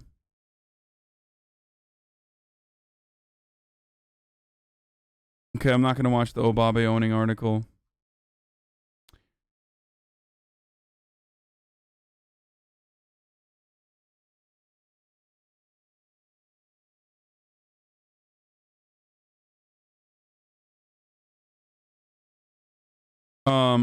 Okay.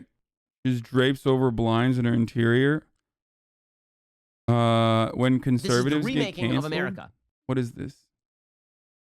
Oh, the new fucking story from Reactionaries is this like young is this like the Teen Vogue lady who got fired or some shit? I don't even fucking care. I can't get myself to care about this shit. I'm sorry, dude.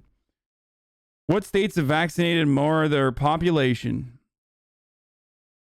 Alabama's at 11%. How the fuck? Florida is at 13.4. Florida has vaccinated a larger percentage of their population than California has. What the fuck?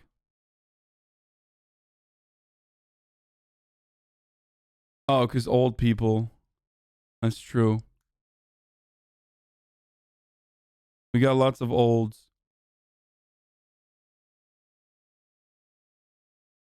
All the healthcare workers at retirement center because it's literal free for all. Here, we'll read this. We'll read this. This is Taylor's new article on Andrew, friend of the show. Andrew getting covered by friend of the show Taylor on the New York Times. Let's take a look at this. He had an RV, a camera, and a plan to document America. Was that enough? Andrew Callaghan, 23, built a following with his YouTube series All Gas No Breaks. This month, he announced that he'd left the show. Here's what happened. Since 2019, he's been crisscrossing the country in a beat-up RV. You guys already know this. You know, he talks to fucking Proud Boys, goes to Burning Man, he does all this stuff. Recently he posted, we talked about a lot of it. We talked about a lot of this stuff, so I'm just gonna skip through the main points and get to like the new information in here. But this is Nick Mosher, Callahan, and Evan Katz, who are like the main creators of the show. Okay. He started All Gas No Breaks in the fall of 2019. He graduated that year from Loyola University, New Orleans, where he'd been accepted on full scholarship. He covered the Occupy movement, Juggalos. We already know this, the background, because there was in a Vice. We watched the Vice video. Basically, Mr. Callaghan connected with Doing Things Media, a company founded in 2017 that built a network of popular meme accounts in hopes of brokering a partnership. The founders, Derek Lucas and Reed Haley, monetized the accounts by producing branded content, selling merchandise, and licensing videos. At the time, Doing Things was interested in making more original content, and Mr. Haley said he had seen Mr. Callahan's videos from New Orleans and felt that his work would be a fit for the brand. I was like, yo, if you guys buy me this RV, I'll make a 6 show out of it, and it'll be a cultural exploration of America. That's how it started. I convinced the company to buy me an RV. In addition to the RV, Doing Things offered Mr. Callahan a salary of $45,000 plus the additional money for equipment and production costs and later profit sharing, according to the people involved in the agreement. They hired his 2 best friends from his childhood to help make the show. The group set off in the fall of 2019. He always dressed in his signature suit. He interviewed people, as you guys already know. In late May, the crew traveled to Minneapolis to cover the protest after the killing of George Floyd. He felt that many news outlets focusing on looting and fires hadn't captured the anguish of the protesters. It wasn't so much of me being like, let me get political because I want to have a more liberal audience. I've had these conversations as well.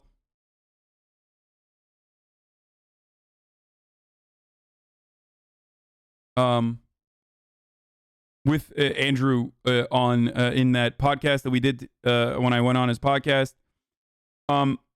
But basically what ends up happening is he has Mr. Haley wants Callahan to focus on the party content rather than the news. And Reed from Doing Things Media was constantly pressuring them to do the show less political. If you remember, Doing Things Media did a political campaign where they worked with Michael Bloomberg. Just remember that. Michael Bloomberg paid Doing Things Media to do a political campaign where they were all like running memes, hashtag ad memes. Speaking of hashtag ads, by the way, it's top of the hour every hour. It's time for another 6-second ad break, the second of the day. I am going to move on to some more reaction and some more news in a second after I cover this story and give you guys the full updates. But before I do that, I have a contractual obligation to run an ad. If you no longer want to see the ads, all you need to do is subscribe. You can do it for $5 or for free with a Twitch Prime by connecting your Amazon Prime account to your Twitch account. If you haven't used it on some of the bigger streamers, you can use it here. Here's the ad. Anyway.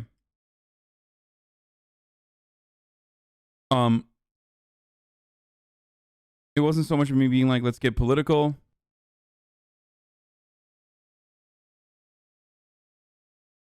Okay, his followers relied on him to make sense of the events. The Minneapolis video set the show to a completely different level.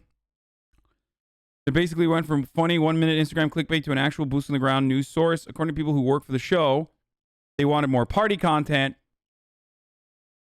All Gas No Breaks continue to cover current events, anti-lockdown protests, Proud Boys rally, protests against police brutality in Portland, as you all know, and we enjoyed it.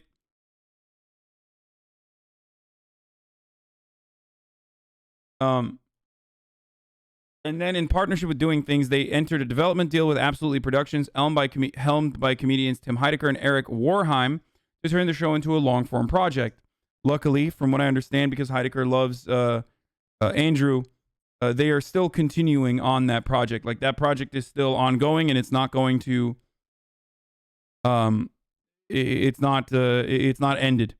When shooting for that project began in October, Callahan was still expected to produce content for Instagram and YouTube on the side, according to several people who worked on the show. Andrew wanted to prioritize things he cared about and was inspired by the conditions of the pandemic, the end of the election cycle, rather than just crank out content for the purpose of being monetized by Doing Things Media. Mr. Callahan and his two best friends were parking the RV in Walmart lots and showering only when they could. They were truly a three-person team making everything. They started a Patreon. 20% of the profits from the show and another 20% was split amongst the members of the show. Doing Things received 60%. Holy shit. What the fuck? Jesus fucking Christ, dude. That is an insanely fucked up, more than fair. Oh, yes, exactly. More than fair, you see? Well, they did fund the entire thing, so it makes sense, kind of. Bitch, what do you mean they funded the entire thing? Are you fucking insane? They gave him a goddamn RV, brother. Are you kidding me? That contract is horrible, dude. That contract is a fucking meme in and of itself. The only funny original meme that the Doing Things Media ever created was that fucking memetics of a contract.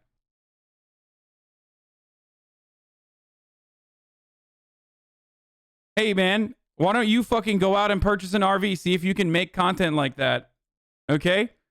If the, yeah, sorry, I bought you an RV and I gave you $45,000. So now you're my slave in perpetuity. What the fuck? Yeah, you guys have seen too much Pawn Stars, I think. You know, best I can do for you is 40% of the income you generate. It was a 360 deal where Doing Things owned everything Andrew did. They offered him a promotion, he explained, but it included 6-month extension of his contract. Mr. Callahan also signed over the rights to the brand intellectual property and the name All Gas No Brakes to Doing Things. Yeah, the 360 deal is literally the blueprint for the music industry, by the way. As Turban Inc. points out, the 360 deal is exactly why the music industry is incredibly predatory, and that is how they operate as well. The difference, of course, between the music industry and someone like what Doing Things Media did for Andrew is that the 360 deal within the music industry, at the very least, gives you a fucking robust infrastructure and like puts PR, marketing, access to fucking studios and whatnot. Doesn't just go, hey, we own you now. So now you're just gonna be our slave forever. Even then, it's still predatory as shit. Even then, it's still incredibly predatory. So turning around and comparing something to the music industry is not necessarily a positive thing, okay? You don't want to be in a situation where you're worse off than the music industry.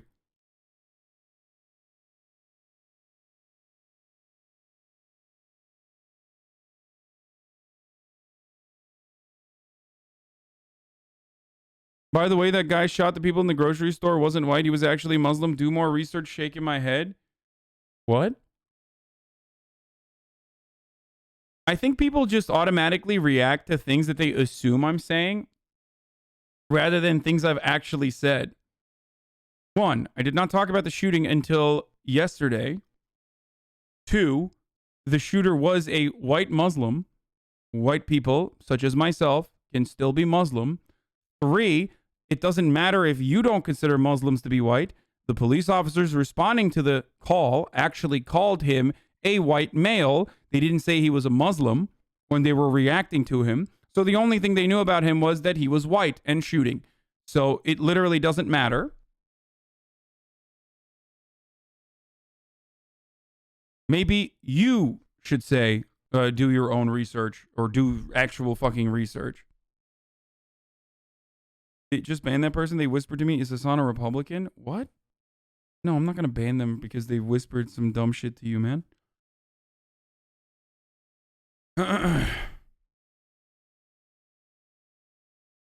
Islam does have a racialized component to it, but there are still white Muslims, and this person was one of them.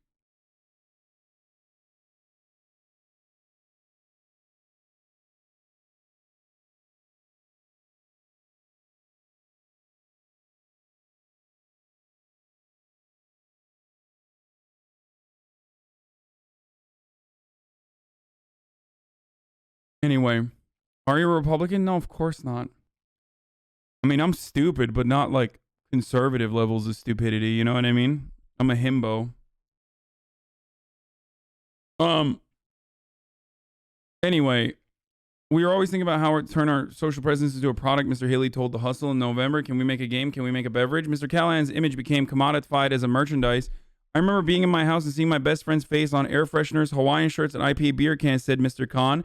There were also action figures. Mr. Khan said the pressure to produce content and the loss of control over the brand began to take a toll on his friend. He was incredibly stressed. He asked for a larger portion of the Patreon earnings and get out of his contract, which was set to expire February 2022. A few days after the request, Doing Things locked Mr. Callahan, Mr. Gilbert Katz, and Mosher out of the All Gas No Breaks social media profiles, citing a security issue. He said that this was punishment for us not creating enough content for them, and he wished he never signed the deal. Yeah, this is basically it. It's really scummy. They had a fucking contract. The contract was like a 360 fucking deal with like very limited production help.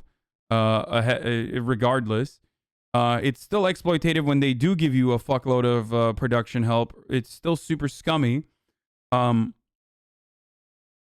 360 deals only exist in hip hop and are still rare. Record labels now just buy the rights on a per song / album basis, but then shaft you with like 10% of profit royalty earning after advance, which literally means they invest into your song. They can just lie.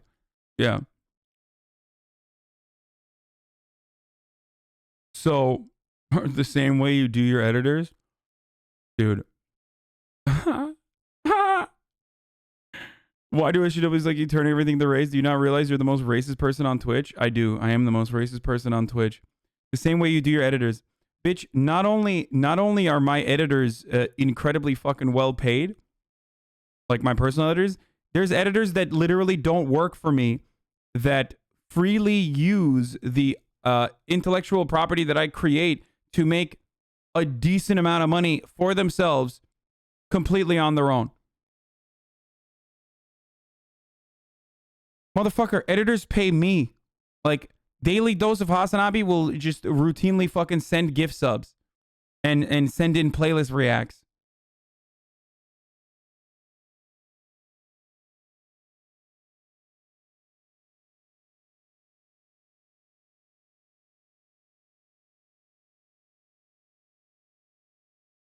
Anyway.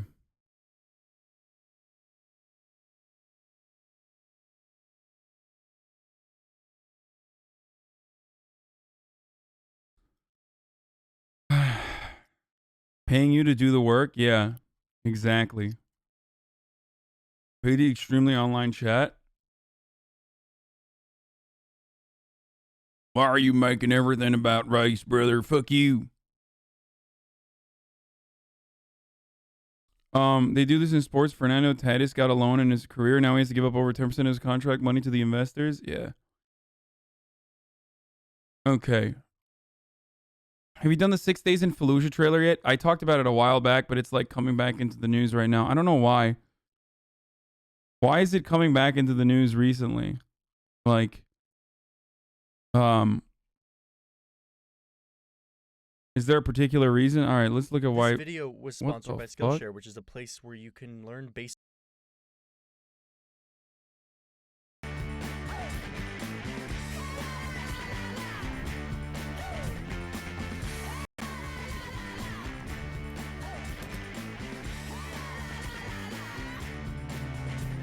But wait, yes, this is Russia, but Russia is also this, and this, and this. This one country encompasses over 100 languages, spread across 11 time zones. I mean, the place is freaking huge. Countries aren't really supposed to be this big. So how did this happen? How did Russia become so damn big?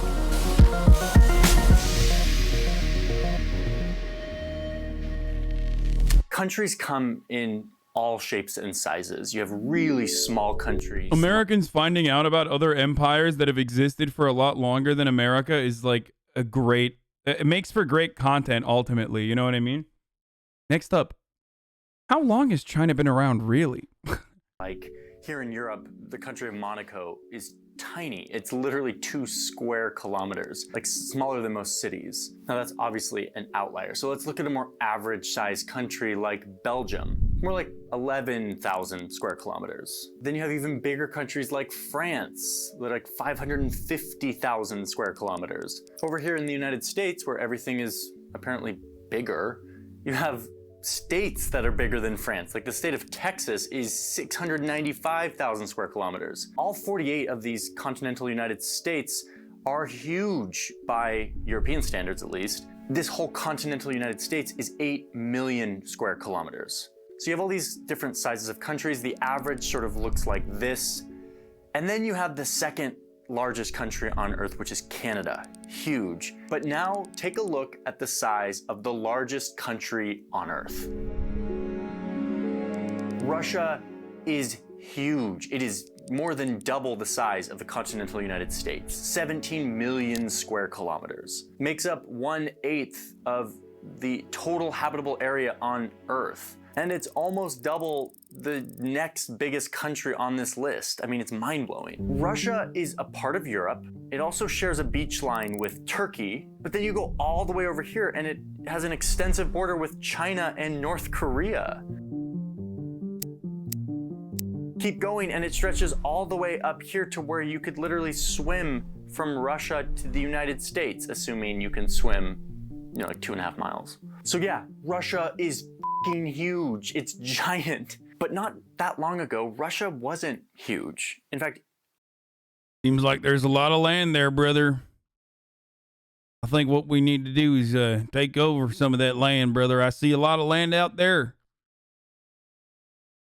Be a shame if someone took it. relative to empires and their borders, Russia was kind of a small fish. And that's the story I want to tell you. 1,000 years ago, Russia looked like this, a loose group of Slavic peoples who were a growing and prosperous society here in Eastern Europe. But they had a pretty big weakness, and that weakness looked like this. These are flat grasslands, which are very easy to cross if you're an army looking to pillage land. And that's exactly what a group of horse-riding warriors did. These guys were the Mongols, and they basically used this path of for the flat grasslands to traverse across Asia and expand their empire. 40,000 of these Mongol guys on horses with bows and arrows eventually made it all the way here to the Slavic peoples of Russia. Here's an image of them invading the cities and burning them down, conquering these people. Look at how scared these people look. I mean, I would be too if 40,000 Mongols on horseback rode into my city. Anyway, so the Mongols take over this little block of Slavic people, and it really weakens their society. It breaks up all the cities that were sort of collaborating with each other, and now they're paying taxes to the Mongols. Like, this... Your Turkish people invaded the world. How does that make you feel? Fucking awesome, dude. I think it's time to hold Turks accountable for the crimes of the Mongols, dude. All the rape and pillaging. I mean, seriously. It's time for... Someone should finally say something. I'm sick and tired of them getting away. No, that's my favorite type of person. Like, my favorite type of person is like, it's time to cancel people for Genghis Khan. Okay? It's pretty fucked up. Like, there's a point in history. There's a point in history where, like, and I don't know what the exact point in history is. I guess if it's like I guess if it hasn't become just our normal mode of being, that you can fucking answer crimes for your ancestors, I guess. And acknowledge things that your ancestors have done. But I believe Mongolians are, like, they're like one step above being like, actually, every human being needs to fucking answer for the crimes against Neanderthals. Like, you know what I mean? It's literally like, it's like one step above that.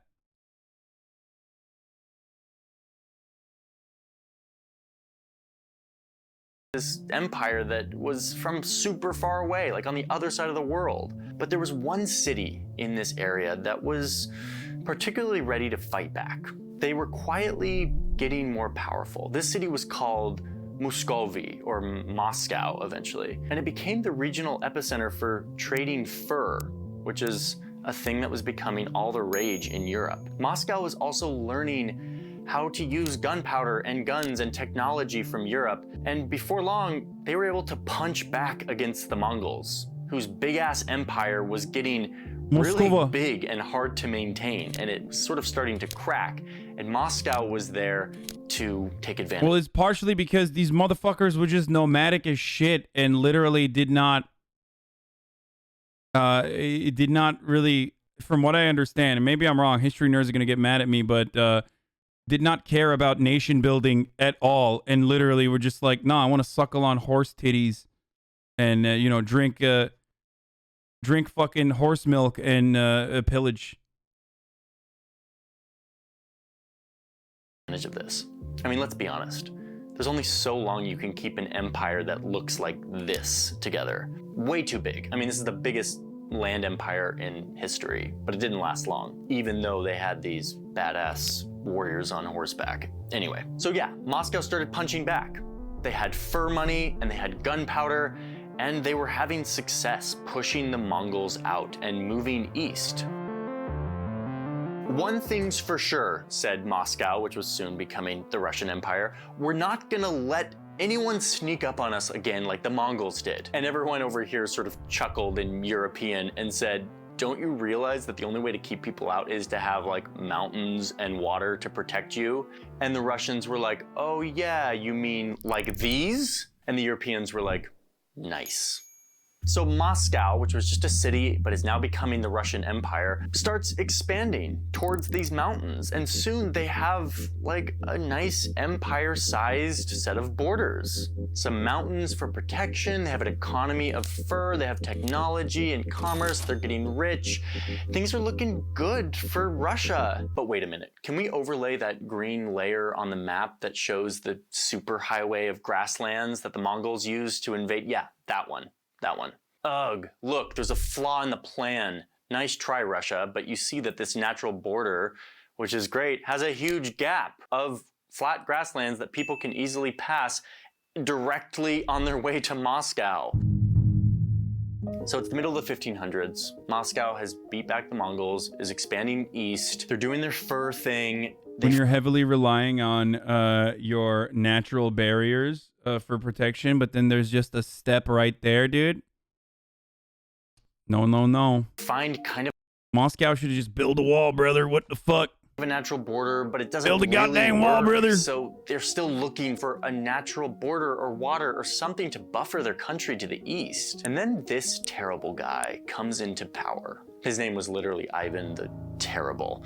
And he had some pretty big ambitions for expanding Russia. He's like, dude, we don't need to stop at these mountains. Let's see how far we can push this thing east, way past the mountains. What he finds on the other side of these mountains is a very sparsely populated land of ice called Siberia. There wasn't a lot of people here, and the people that were there weren't super resistant to this Russian takeover. The main thing that the Russians had to fight against was the cold. But with cold comes furry animals who have thick coats of fur, which again was incredibly valuable in European markets. And that helped fuel this race to just keep going east.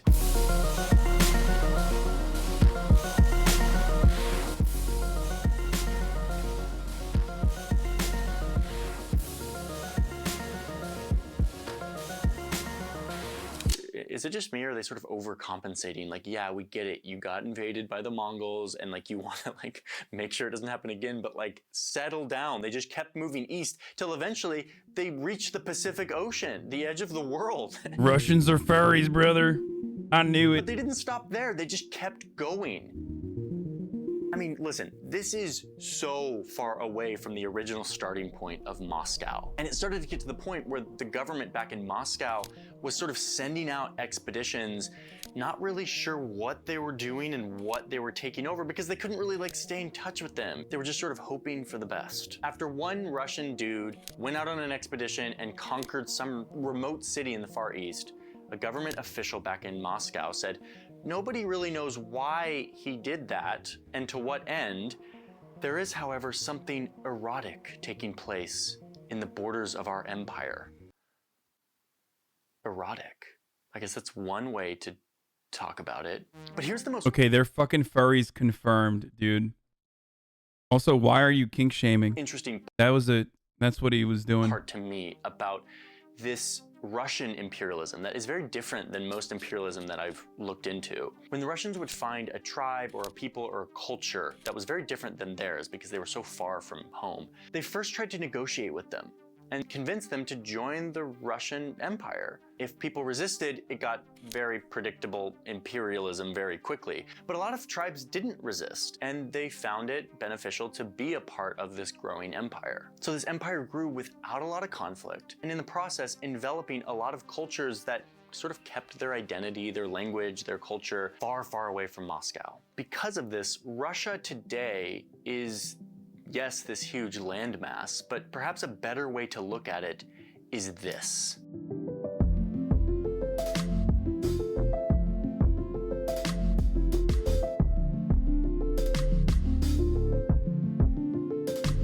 Guys, he didn't say there was no Russia slaughters. today is divided into 85 territories. 22 of these territories are actually called republics. They have their own official language, their own legislature, and basically are totally independent from Russia, except for in international affairs. It's like 22 countries within a country, all with their own unique style. So yeah, while Russia is this, there's also other versions of Russia, and I want to show you some of those.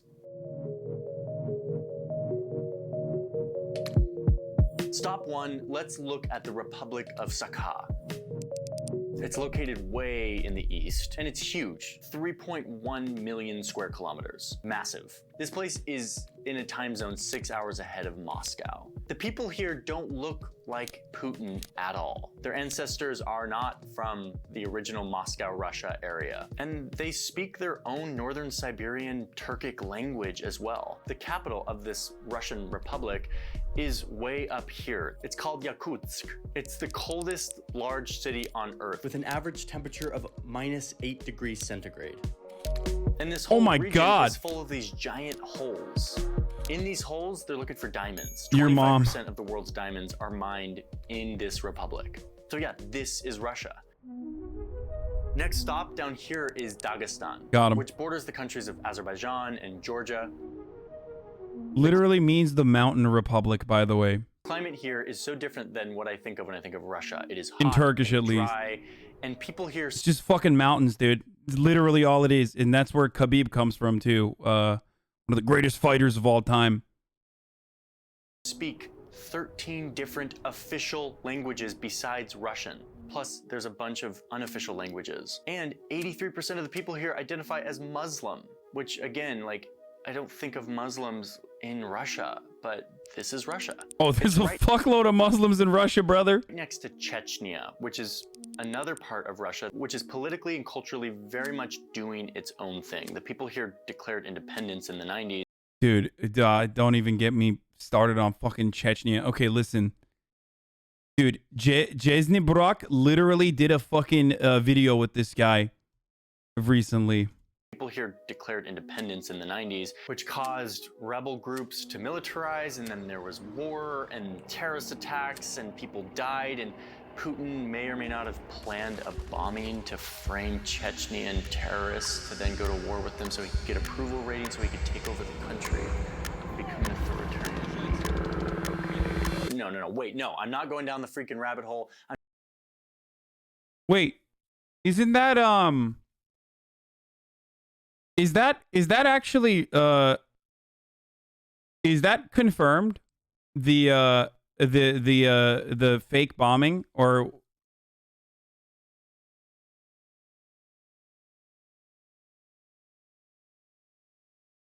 it is? No, I know that that's part of how Putin got into power, but that being a self-report, or rather that being a like FSB or KGB bombing that was attributed to the Chechens is not confirmed, right? Is like that being a false flag is not beyond the pale. It's not surprising if it is, especially because of how suspicious the story is overall. But I remember what was the book about it? Like the book is laden with a bunch of other conspiracies from an ex like a lot of ex KGB agents say that it was staged and attributed to the Chechens, specifically to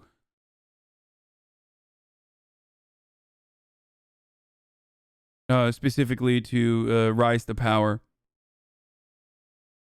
American white liberal learning about the rest of the world, sounding like a cute puppy while doing it is the best content. Hold on, I gotta sneeze.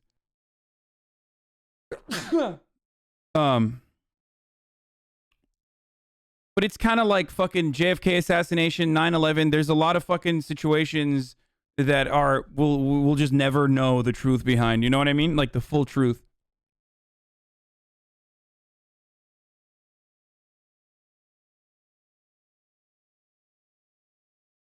Stephen Paddock. Another one. I'm doing one of those fun geography videos where we talk about cultural diversity and like borders and history and not this stuff. Come on, just this once. Can I just go into a video without having to talk about the fact that some people are really terrible? Anyway, so Dagestan down here has all these different languages and people so different than what I think about when I think of Russia. Plus, I mean, look at this fashion culture.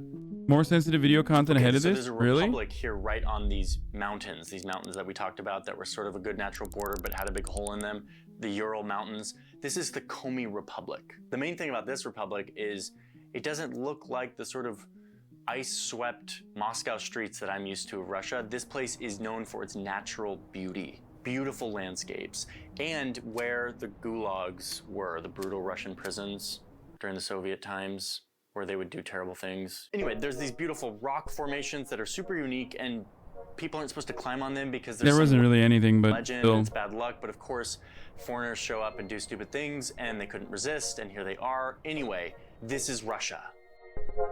Okay, a couple more. You have this Republic of Kalmykia. You just need to look at this place and its people to know that this feels very different than what you think of as Russia. And yet, this is Russia.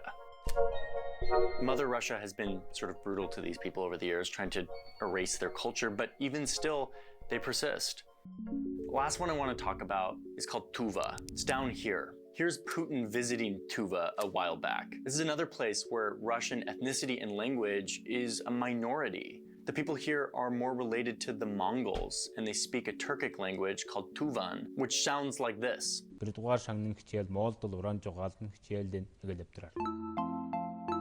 So yeah, the upshot here is that this is Russia, but so is this, and this, and this, and This this. dude should just say not Slavic instead of not what you think is Russian. Yeah, I mean, those guys are technically under that umbrella, but they're Russia Turkic got really Russians big as they were versus... searching for a But by the way, this is why, in some respects, this is precisely why, because of the Ottoman Empire, it's very difficult to pinpoint like racialized issues within Turkish borders as well. Like if you look at someone like my cousin, who might be in the chat right now, he has what is the proper way to say it? Like foamed eyelids or whatever, like slanted. His eyes are like I have members in my family that I think are monolid. Like he has more monolid eyelids, like but directly, like he's a first cousin of mine, right? Epicanthal folds, yeah, okay, that's what I mean. I don't fucking know. Anyway, listen. My eyes are relatively slanted, but it's not like but I look way more white than I do Asian. You know what I mean? So even within like a family, like immediate familial ties, you will always have like significant racial differences, right? And that is because the Turkish Empire is full of Turkic people, and Turkic people can look anywhere from like the Yakut people that you just saw, all the way to like very white passing Slavs as a consequence of the Ottoman Empire's conquests in Eastern Europe. Like there's so many different there's so many different races that have Arabic looking people as well, Kurds, which is why it's hard to comprehend like racial components, racial issues. Tuvan, which sounds like this. Tatars. So yeah, the upshot here is that this is Russia, but so is this, and this, and this, and this. Russia got really big as they were searching for a border and for fur, and they just kept expanding their empire, enveloping all of the people and cultures that came with it. Okay, let me just be clear about something. Russia is giant. This video is not 15 hours long, and so I was able to give a very brief overview of the history. The history is so much more mind-bendingly complicated. It's like Game of Thrones on steroids. Not to mention, today's Russia is also so much more diverse, like a mosaic of cultures and languages that I was able to give a little overview for. But I know that a lot of you watching are thinking, why isn't he mentioning fill in the blank? I want to hear from you, like what are the parts of Russia that you know about that I didn't mention here, that are the most interesting or the most surprising, that are more different from the Russia that we sort of think of? Let me know in the comments. I got fascinated with Russia as we did the Navalny video a while back, and I'm now becoming deeper and deeper into this place and where it came from and what it looks like today. Oh, here we I've go. never visited, and I want to, so maybe I can't though because I did that Navalny video and they'll be angry at me if I go there. Anyway, hadn't thought about that.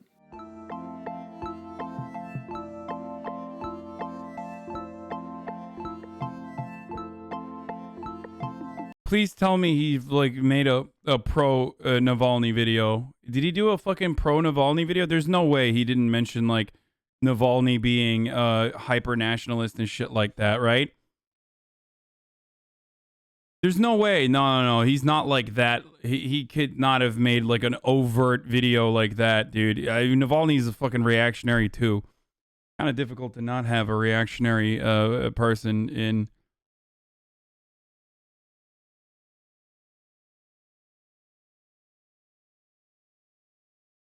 He did mention it? Yeah, exactly. No. He wouldn't do that. Like there's no way he would have done like a fucking pro Navalny video. There's just no way that he would do it. No, I didn't watch it. I did not. I purposely didn't watch it. Is Putin not a reactionary? He's a gigantic. He is the reactionary motherfucker. What do you mean? Putin is the main reactionary, but his main opposition is also very fucking reactionary personally. Okay, before you go, I want to tell you how you can sign up for skill. Okay.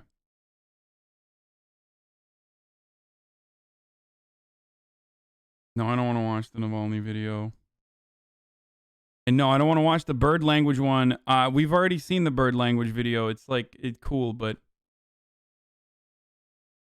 it's whatever. The video's mostly pro, but he says he was kind of racist. I don't know. Who knows? You might be kind of racist. Said I love you first. 16 couples versus one fake couple. Bro, is Jubilee kind of fucking mid now? So with virginity, ever since like all the way to I feel like I feel like a lot of Jubilee vids are now just like kind of mid. Always has been? No, there's like some that are just fire, okay? They're really dumb, but like the dumber they are, the more fire they are. Stop saying always has been. No, some of the Jubilee and cut videos that are really, really, really fucking stupid are actually really good because of how fucking stupid they are. I feel like we've burned through all of the good ones though. You know what I mean? What do you mean by ID? Forgive my ignorant ass. What? Stop skimping 90-day frogs?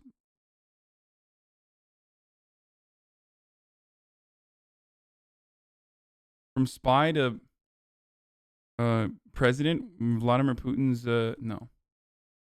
Wait, is there a micro penises one? David Dabrik news summarized. The orchestrated vlogs for years that abused people around him physically and mentally, covered up his friends in many rape and sexual assault cases. They publicly shamed Trisha, portraying her a psycho years ago, but she turned out to be right about everything. He apologized after losing every sponsor. Okay. Is that the David Dobrik situation?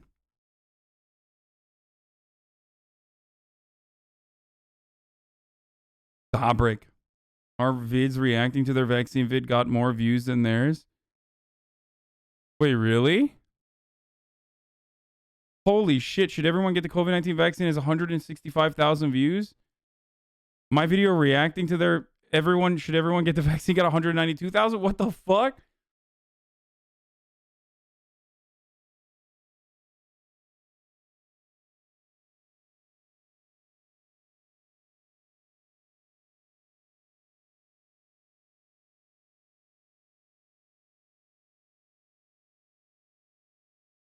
David Dobrik has zero charisma. Look, to each their own. I don't get it. It's not for me personally. But apparently a lot of... Look, there's a lot of shit on the internet I do not understand, okay? I don't get it. But then again, we are in our very niche circle, right, guys? So that's part of the reason I feel like that we that enjoy this kind of content don't understand the other kind of content that people are engaging in and enjoying. Korean streamer Lobster comes back to life while preparing it for cooking. Shut the fuck up. 랍스터 손질되는 데서 드세요.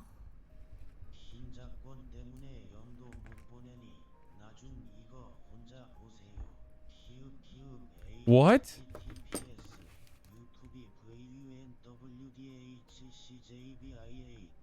뭐지? 야동이야? Oh fuck. Oh god, that's so scary. Oh god, never eat it. Never eat it. Never eat it. Never eat it. Oh my god. Oh my god. Oh my god. Oh my god. Oh my god. Oh my god. Oh my god. This shit fucking moved, dude. Okay. Woo! Those things are fucking aliens, bro. I swear to god. I swear to god those things are fucking aliens, dude. Oh god. Oh god. It hit a nerve, right? It like literally hit a nerve, and that's why.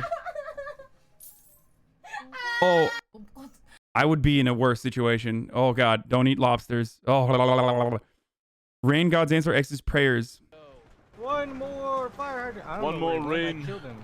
He's dead. You pray to the That's gods. an unfortunate fate. Please. Oh shit, Please. is he okay? One more. Help me. There it is! Yeah! One more.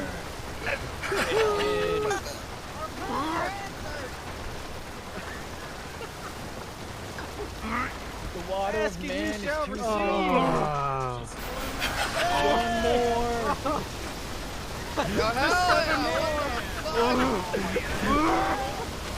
Drink, my friend. This is going on here. Did you see XC try to rob a bank? I heard about it. I didn't see it, but I think he tried to do it on his own. And he was unable to do, right? Unable to do so. He had like 150,000 people watching him trying to rob a bank. This motherfucker is doing 24-hour streams, and I totally understand why. Okay? I totally get why. It is incredibly addicting. Grand Theft Auto roleplay is incredibly fucking addicting. And basically, like, it totally, with all of the new unlocks and with all the new meta coming in, it's literally impossible not to play. If it was up to me, listen, I'll be honest with you guys. If I was doing, like, if I had my regular, like, consistent 20K, or mostly Ludwig's fault. Wait, what? Why the fuck is it Ludwig's fault? If I had a consistent 20,000 people watching me play role play throughout the entire day, it would probably kill me. Like, a part of the reason why I don't do it is because I don't think my audience likes it as much. But I would literally do 24-hour streams nonstop if I had, like, my regular amount of viewers consistently throughout it. I would probably be playing. I would probably be doing it for 24 fucking hours. Only 10K instead of 20K baby rage? No, it's just like, you have to realize that, you know, I am still an entertainer and I have obligations to my audience. And there are a lot of people that don't appreciate gaming like that. And fucking leave and actually literally leave and never come back sometimes too. I mean, you still pull like 15K. Yeah, I mean, it's not this. It's just, it's not the same though. XQC's regular viewer base is around 50K viewers. He's at 2x, 3 times the viewers with GTA. Yes. Out of all of the big content creators on the platform, I am the only large content creator on the platform that doesn't fucking, that doesn't actually increase its viewership when I'm playing like a game that is a part of the meta. You mean don't appreciate GTRP? Plenty watch other games you play more than GTA? Yeah, they just don't like Grand Theft Auto or roleplay as much.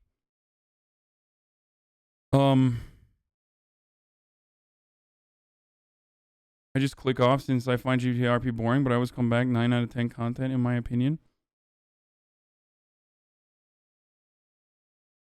Like, I don't have a... XQC's viewer base is 80K, not 50K? No, it's not. It's like, it's probably like 60K average, like, ultimately, not 80K. It just depends on what game he's playing, though. Like, he'll crack like 60 to 70K when he's, depends on what he's doing, right?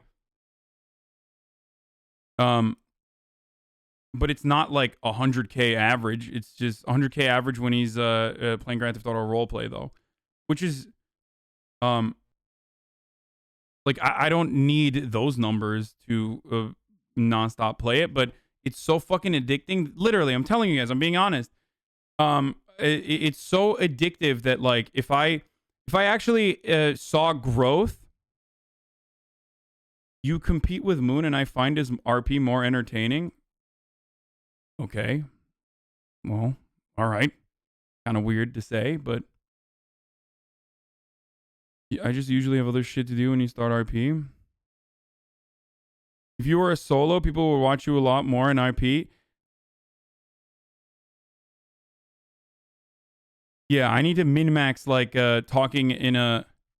I need to min-max talking in a group in circles a little bit more, but that's it. Oh, fuck.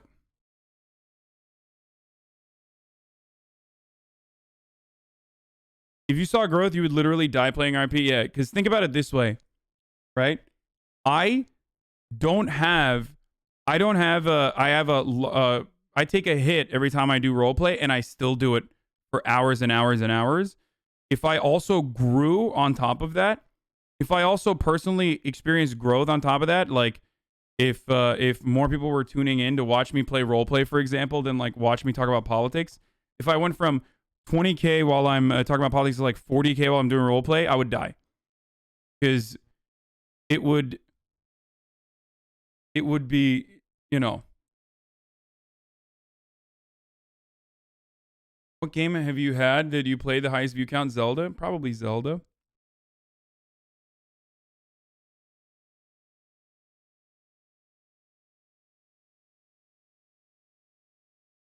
Yeah, my lack of growth is Italiophobia. Half your audience watches Zero Gaming. It's not your fault.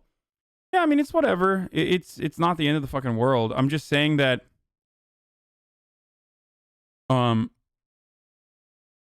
it's just, I'm telling you guys, like, if I think it's the most entertaining stuff I've done.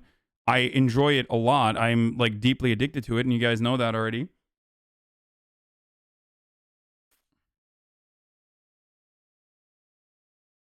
But there's too much saturation with gaming, but not enough good political content. Yeah, no, I understand that. Anyway.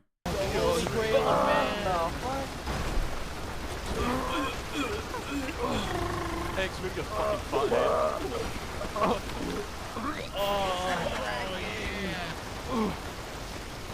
Water cleanses the soul. I think a lot of people enjoy it. There's plenty of people who still enjoy it. Don't get me wrong, guys. XQ's heartbeat reaches 175 while robbing the bank alone. What about me? Okay, we're doing fantastic here. We're almost done, okay? All right. So, Rod, I'm about to pass out. I'm about to fucking pass out. Okay. Inside there, or is he stupid? What's going on here? This guy doesn't seem that smart. I think this was very quickly thrown together without a lot of planning, potentially.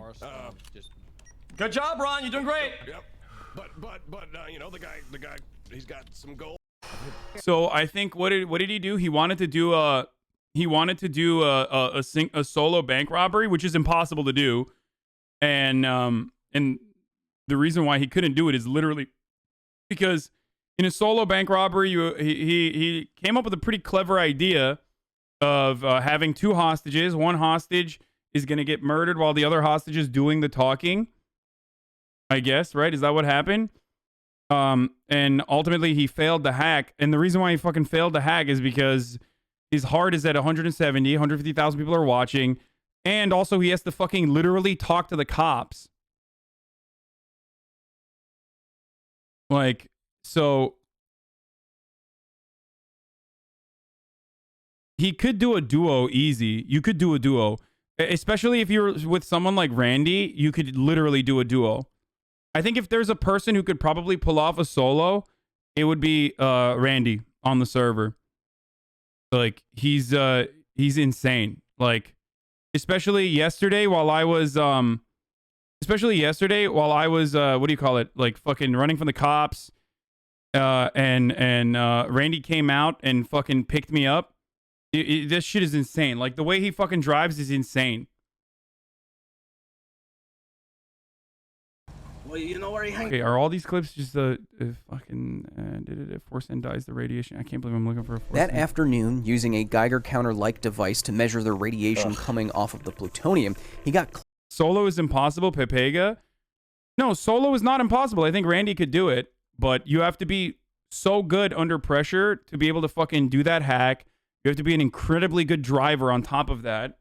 Like, it's really, really difficult. Not many people are both really good at fucking hacking and really good at driving at the same time, which is great because the collaboration is what makes the server work. The reason why the bank robberies are the way they are is because the reason why bank robberies are the way they are is so that you literally have to collaborate with a group of 4. You know what I mean? I will never be able to do the hacking, so I will never even attempt to do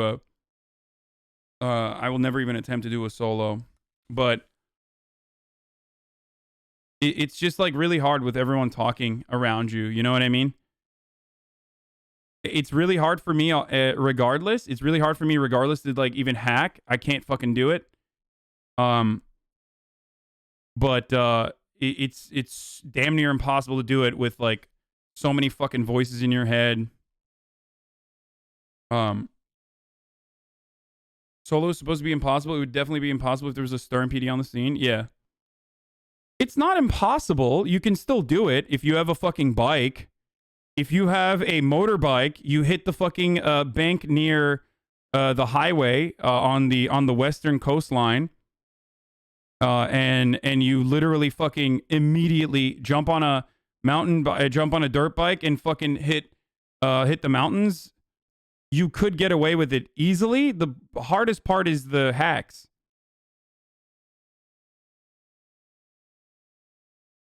Not getting away, especially if there's even if there's a helicopter, you can still get away, but hardest part is the hack. Close enough to criticality that he decided to end the experiment.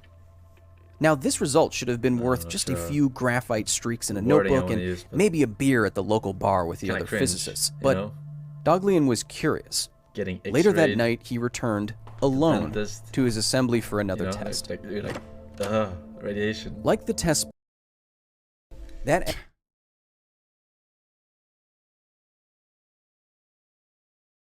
Nick has a message for Ludwig. Dude, Ludwig. I'm just gonna say it right now.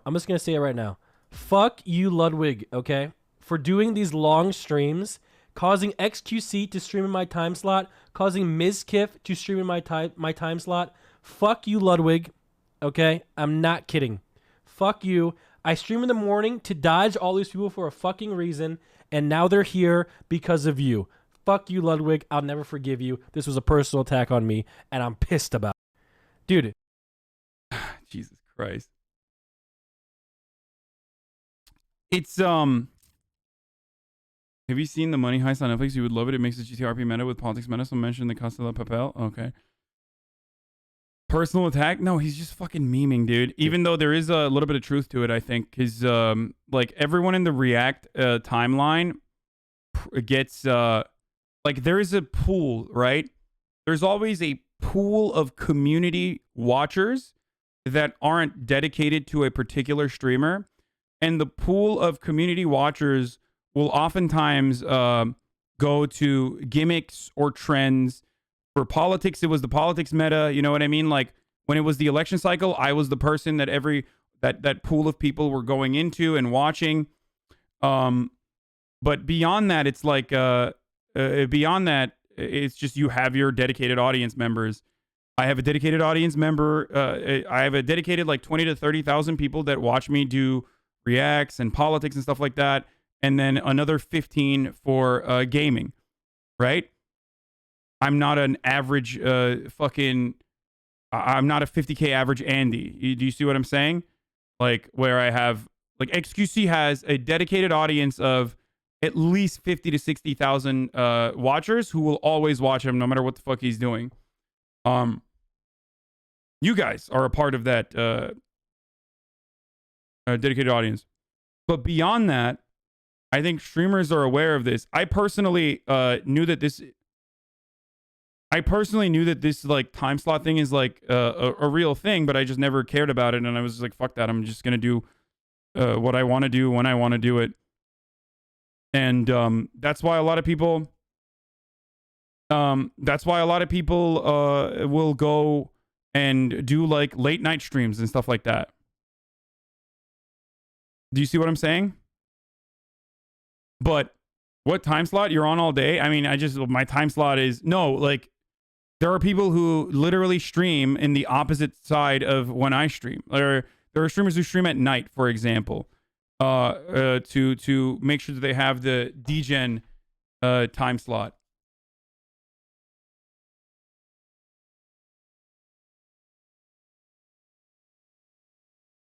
I'm living proof. The second X is live, I'm out of here unless we're talking about some important shit in the news. So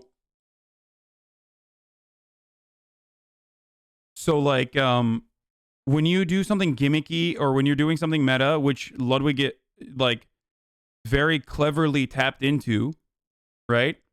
Like he created that meta basically, single-handedly. He's going to tap into that audience. And when you're at the top of the leaderboard, you keep growing. Like when you're at the top of any, like if you're at the top of just chatting, you're going to get an additional boost on top of that. Do you see what I'm saying? Oh, fuck. You lose a lot of European viewers around GTRP because it's usually midnight when you start. I know. I don't have like a dedicated gaming watchers. That's what it is. I swear Ludwig is the smartest businessman on Twitch. I've said this before. I've said this many times.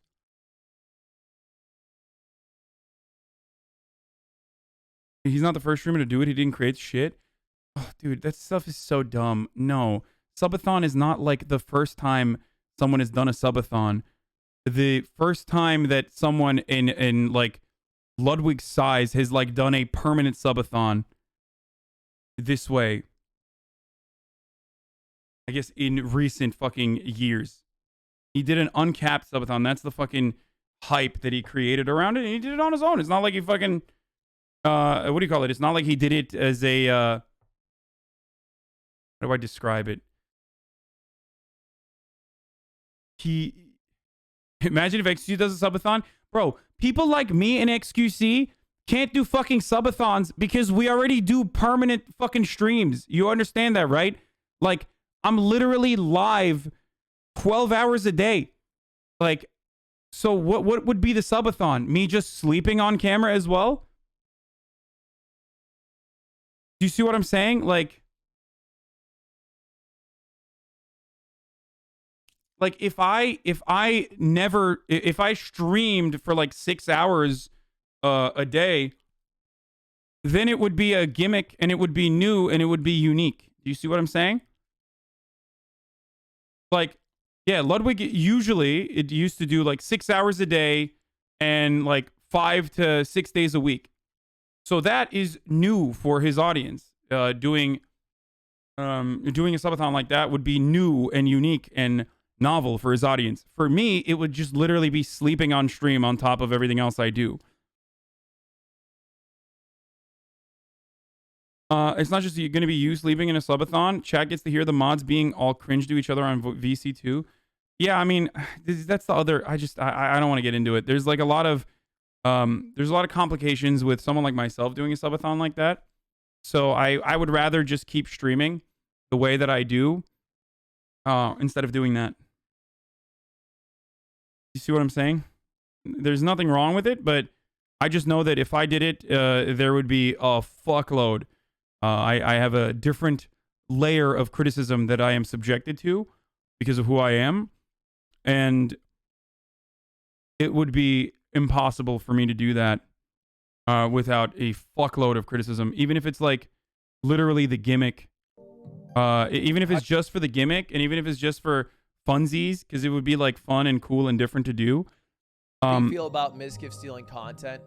Here's the thing about streaming, and there's this whole drama on live stream fail about some streamer who just sits in hot tubs being mad at another streamer for sitting in a hot tub for stealing her content. Everybody steals everybody's content. It's about being entertaining and doing it better. I didn't create subathons. No, you got out of your goddamn mind? Did a subathon 2 years ago. I just did a subathon bigger than anyone has. That's all I did. So Mizkif didn't steal anything. He also added enough twists on it that it's not even similar at all. I'm playing like 10 games and it's a reverse subathon. It has nothing to do with me. Just happens to be doing it at a similar time. That's all, because he's probably inspired by it. But I don't really give a shit. All right? If you're worried about someone else doing what you're doing, just do it better. Come up with something new and innovating. Be more entertaining.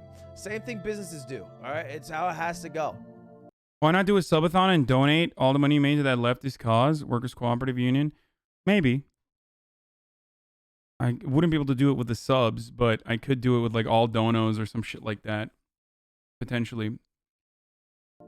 Anyway, it doesn't fucking matter. People that say like this streamer is stealing from that other streamer they're so stupid. All art is derivative to begin with, but like literally streaming is completely around derivative content. Oh, this is what I was going to talk about. Guys, ladies and gentlemen, hold on one second. One second. Let me.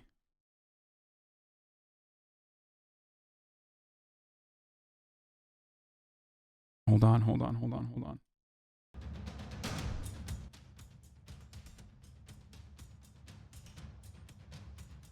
Ladies and gentlemen, boys, girls, and NBs.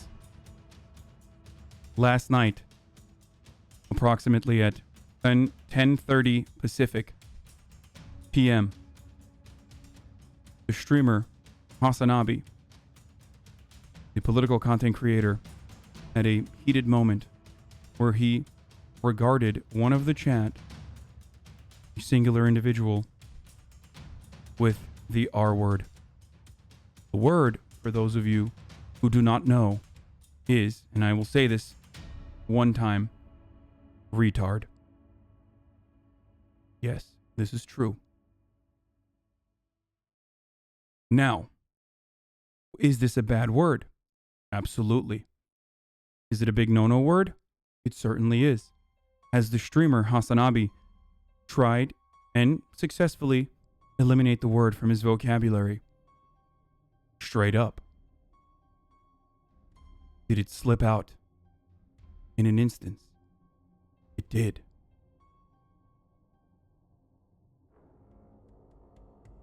Will he do it again? Hopefully not. Okay? So, I, the streamer HasanAbi, Hasan Piker, apologize for my usage of the R word.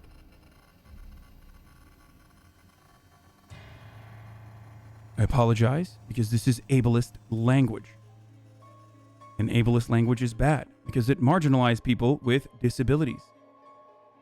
Now, having said that, and there is a but here,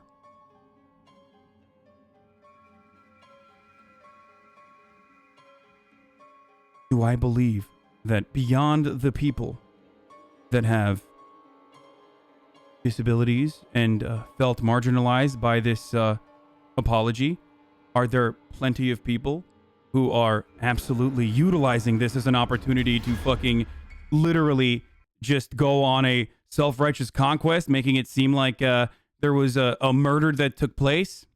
Yes. And to those people, I have to say, suck my dick.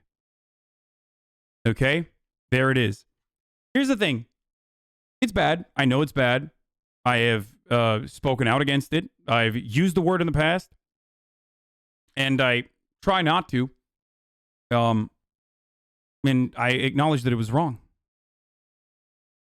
Okay, you have ADHD. It's your word. No. It doesn't matter. It doesn't fucking matter. That stuff is silly as fuck. Okay? But there is, as always, a group of individuals who just... There's like... Whenever stuff like this happens, there is a collective of individuals, a ragtag group of individuals who normally would never align with one another on issues that will get involved, right? There are people who fucking personally are like, oh my God, I am championing this cause now because he's a hypocrite. There are people who are like, fuck Hasan, that woke lord social justice warrior who is, getting caught in his own situation that he subjects others to. Okay? And then there are groups of individuals from different streamers' communities who may be distasteful or may not like what I do in general. So they will also get involved. Okay? Or involve themselves. Ultimately, there's a lot of people who just like don't fucking care about like a genuine apology, or will say that it is, how do I describe it? It's not about getting a genuine apology, but there are certainly people who do want a genuine apology. Yeah, I'm sorry. It's not a good word. I know that. And I do my very best not to use it. You feel me? Ow. You used it a few months ago and it actually stung a little because I love your stream and I love chat. I hate woke HJW clout, but having been called out before sucks. It's good to hear you apologize. It's nice to you. Yeah, I mean, I don't want to hurt people's feelings. I don't think it's a good word. If I didn't have an issue with it, I would just use it all the fucking time. Okay.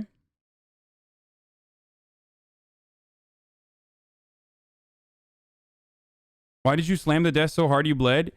Hey, because I got caught up with scuff. And it was so much scuff that the officer who literally let me go with like very little, here, I mean, look at this. I fucked myself up.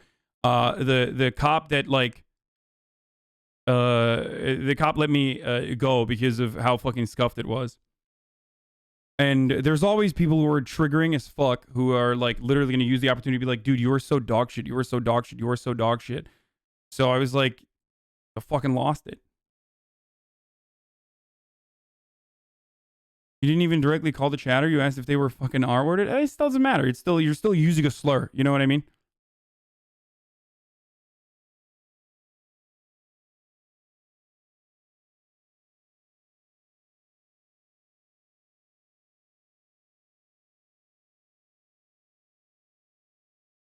Anyway, no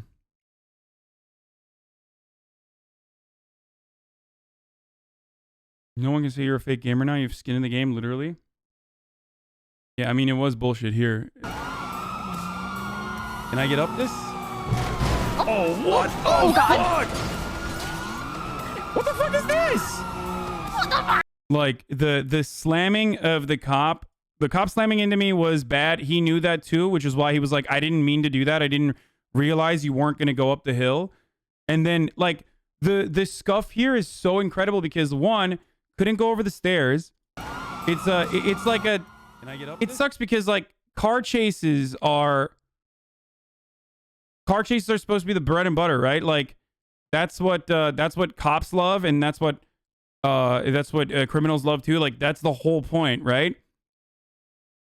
So that is like insane. And then he didn't realize I would not be able to go up, and he hit me super fucking fast, and that also contributed to it. Then the cop literally goes like this. I mean, then the car literally gets stuck on a wall. What the fuck is this? What the fuck? All right, just get out. Just get out. This fucking so scuffed. All right. And then I fell too. What the fuck? Hands behind your head back, motherfucker. Yeah, it's not that I got caught. It's because I get caught all the time, and it's fun. I do like a shitload of role play. It's not about like winning. It's about doing role play, right? And making content, right? So the issue here wasn't that I got caught. I get caught all the fucking time. The issue here was I got caught without like having to do any of the fun stuff that I wanted to do, which was, you know, get away from the cops. I'm gonna be honest, kind of funny. Oh fuck, I missed it. The falling was pure bullshit. Yeah, there was a lot of there was a lot of issues with the entire thing. So it was just like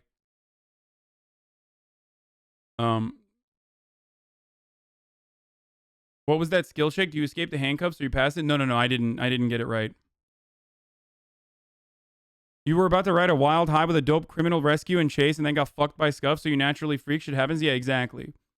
It was super tilting, but if there wasn't people in the chat like literally being like, dude, you're so fucking bad, when it's like such a clear example of Scuff that he literally let me go, basically, that I wouldn't have fucking tilted to that degree, but it doesn't matter. It doesn't matter. I should still not fucking, you know, slip out words like that at all. Yeah, and then I went and I fucking made more roleplay after that, but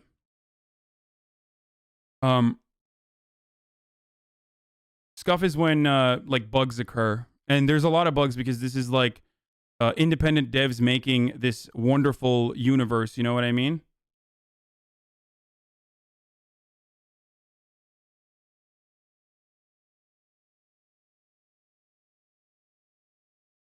You also called that other girl out for referring to a low priority player as the R word, not some great name. Yeah, no, yeah. People are rushing to compare this to the other situation when the other situation exclusively revolved around someone in a relative position of power because of their position within the game, which is like nearly dev-like powers, right? Calling someone the R word directly. And I think they know that they fucked up as well. I don't even want to talk about that. They literally apologized for it. So what the fuck? Why would I ever continue hunting them? You know what I mean? It's just, what I was saying is like, it's shitty when you have to wait for like 9 hours on fucking queue in a super low prio situation and then like get called the R word. But they already fucking apologized for it, so it doesn't even matter.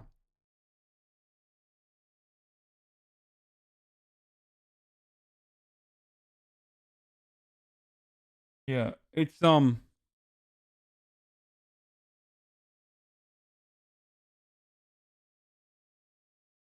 Did you apologize to the chatter though? No, I don't even know who it was. You mean Hobbit shelved that character after you called her out in front of 20k people?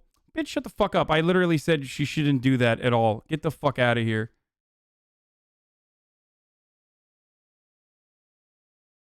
We also banned people like that were harassing her, which we always do. Like if you're a roleplay streamer and any members from my community or any people that represent my community come into your chat and do some fucked up shit, reach out to my mod team. We will ban them immediately, as we always do. And we have been doing that since the beginning of fucking roleplay. So the people who are saying like your moderators aren't doing anything, of course they're doing a fuckload. It's just, it gets really cancerous and really toxic. They know how to fucking moderate 200,000 viewer chats when it comes to politics, but roleplay is a different demon, so they don't know how to do that.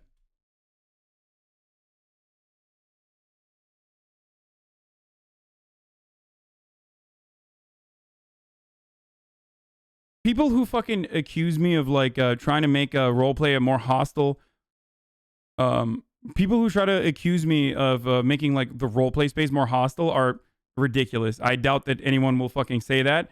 Unironically, even the most hardcore fans of other streamers are not going to say that, because I literally straight the fuck up take extra steps that most other streamers would not even consider when it comes to limiting negative interactions and limiting like negative engagements with anyone. And my moderator team is absolutely doing shit like that too.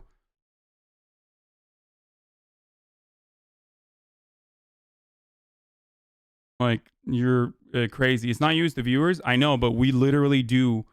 We take extra steps to straight up fucking moderate people for their behavior in other people's chats and shit. So that's wild.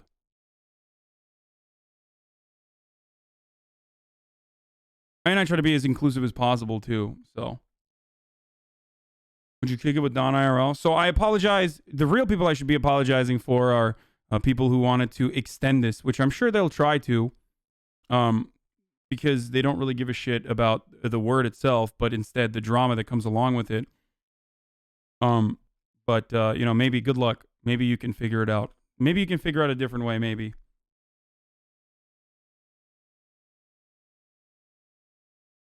I've done my best to ensure there's no content that can get you in trouble, and for streamers, please put your cam in the top left.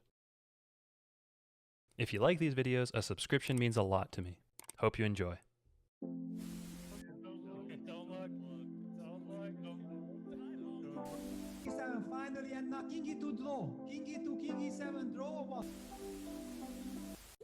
I'm not putting the cam in the top left. Fuck you. Do for a living? Clown. Okay, I'm going to try this once more. What do you do for a living? Clown. You're a plumber? Oh, this one's great. I have to fix the car, although I don't want to fucking waste money on it, man. Fuck it, I'm just gonna steal the car.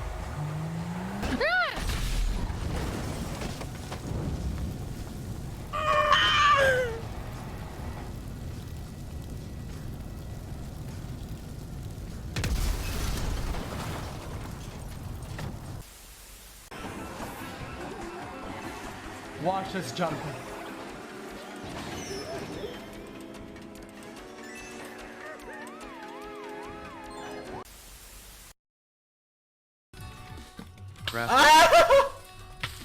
Crafting.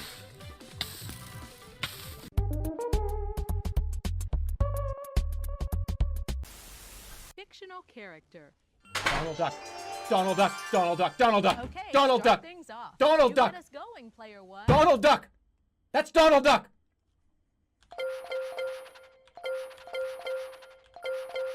Donald fucking Duck. How the fuck did he know, dude? Crazy.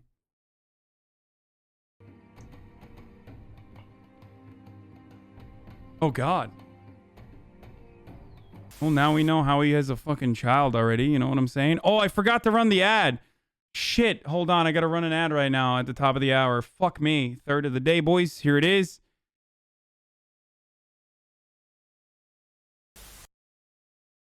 I think that you are my queen and I'm your king. I think you are a simp. You're absolutely right. I've been a tier 3 sub for like 21 months and I think about you all the time. You are perfect and I love you.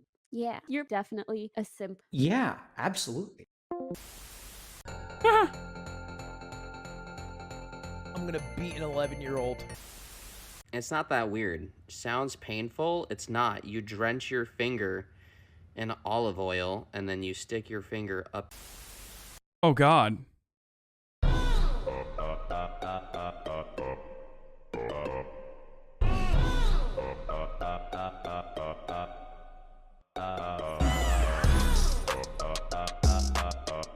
Shit, this goes kind of hard, dude.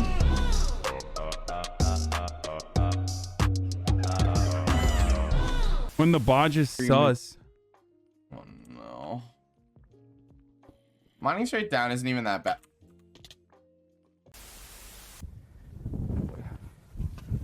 Got something. Wait. Hold on. Is it?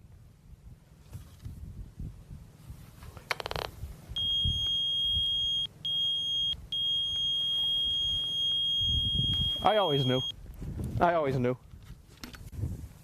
Sometimes you just have to double check. Old school, dude. You gotta bolt your own gun. What if you switch and then reload? Does it bolt it?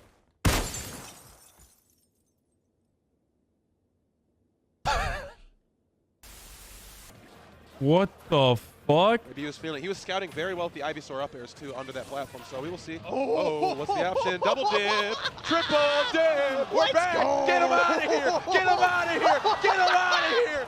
0 to death. People say Julia and Romeo, motherfucker. Dude, isn't that a book?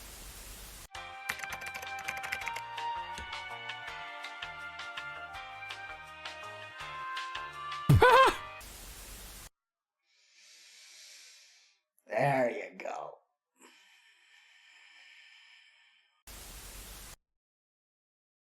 Got that. Don't touch that thing, dude. Don't touch it. Dude, you don't want to touch it. No! It's entirely possible that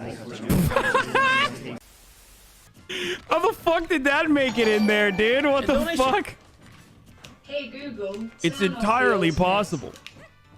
You got it. Turning off the Fuck! Okay, good. You know what's the best part about this? What? Maya's not here. Oh yeah, that's nice. Yeah, freaking hate Maya. Yeah, true. This is some great cam work. OTK has some really good fucking cam work, dude. Kind of crazy. It's like they're off as shit. Go get your toy.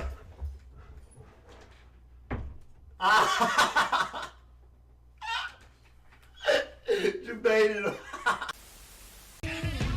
Fucked up.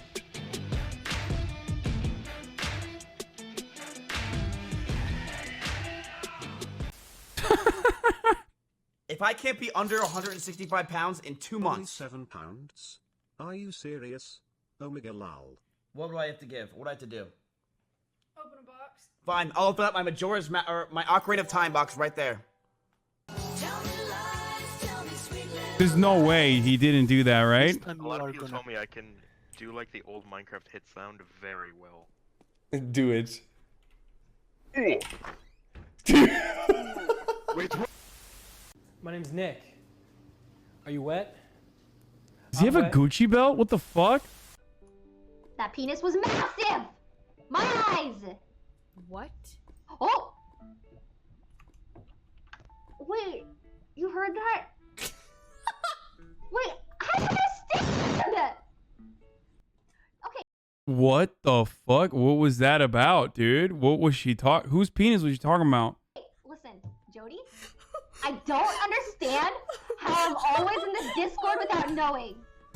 Wait, I don't okay, listen, I can explain. All right, the penis was a kami pasta, okay, in the chat. All right. Bye. You go to house. Say thank you to the stream. Good job. What? I'm gonna die. I just have a feeling it's where I die. There's gonna be a fucking creeper that falls from one of these. She found Hunter Biden's laptop, dude. Is that? It's gonna kill me.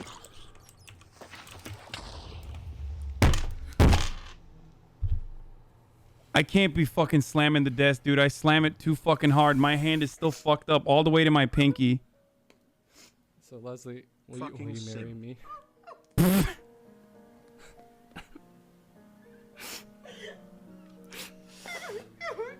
That's good for taxes. I'd cry too, dude.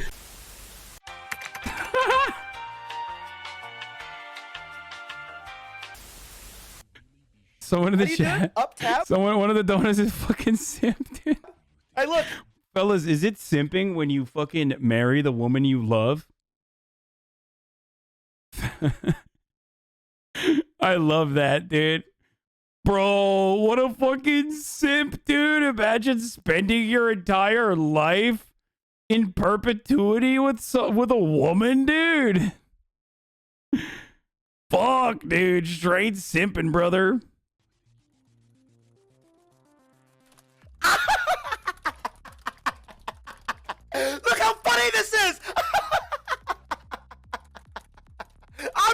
normie. We not normies. Woo! I'm not a I wish when I got mad, it was funny like fucking Tyler won. You know what I mean? I feel like when I get mad, it's not as funny. Normie! Ooh. Dude, that's normie as fuck. Everyone always says it's alive, like it's a fucking cool so fact. if we just if we were like, yo, Wake up! Okay, that's Your word? Oh. No way. Timing. So many times, and they're doing it because I'm one of few black people in my. Okay, I think this person is black.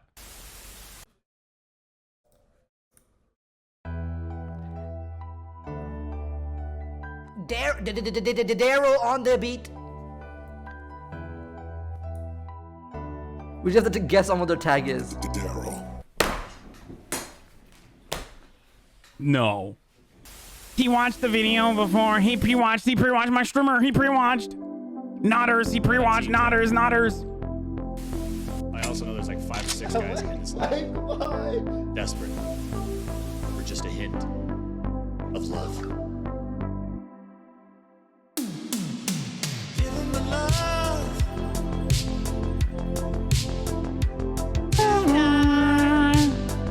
Damn, dude. R.I.P. Doc, dude. Fuck. Okay. Let's do it. Let's fucking... You didn't finish the stairs clip?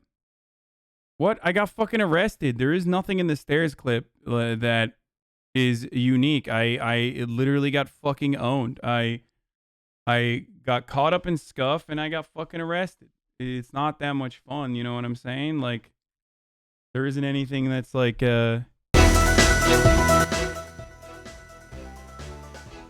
isn't anything that's like unique in that situation. Sorry for the ear getting blown out. All I will say to the people that fucking immediately leave when gaming starts or roleplay starts is,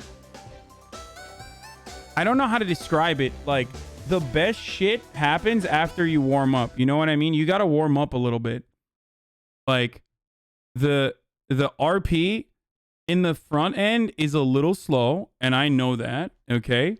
I acknowledge that. I recognize that. But, and I'm trying to be more accommodating. You know, I leave the cam on and stuff like that.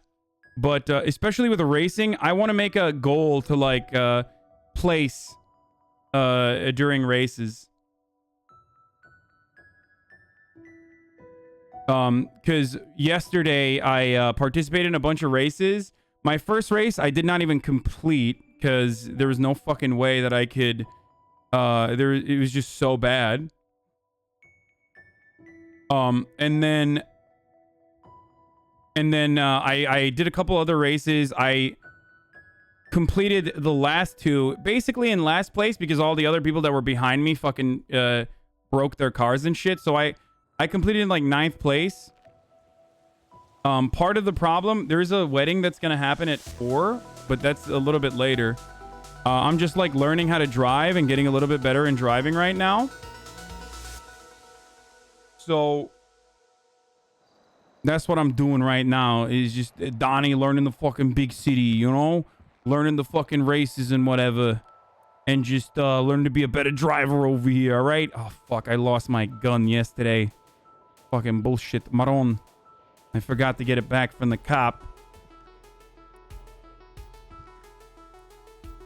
You know what I'm saying?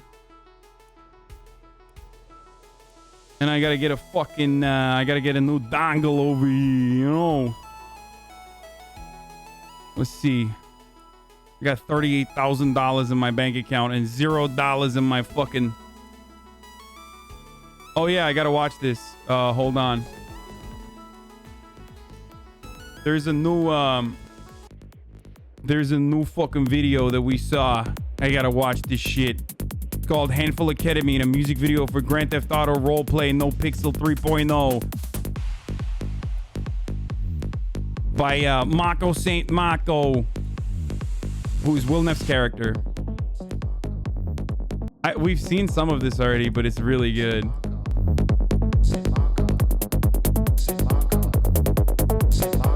Seizure warnings, motherfucker. Oh, hello. It's me, James Marco St. Marco. Pleased to make your acquaintance.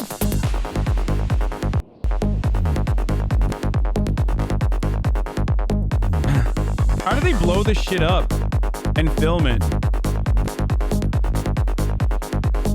James Marco St. Marco.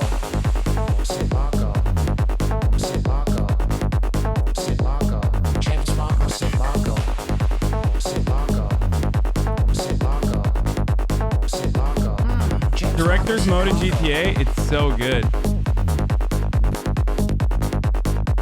No, this is not me. This is Will's character, James Marco St. Marco, who's a gay, pansexual. He's a pansexual director. A man offered to blow my penis so that he could buy insulin for his diabetes. It was not the best blowjob I've ever had. It was kind of in the middle, but I felt bad. What the So fuck? I faked an orgasm. Okay. Pleased to make your acquaintance. Is that Don? I don't know. Was I in the background? I didn't see.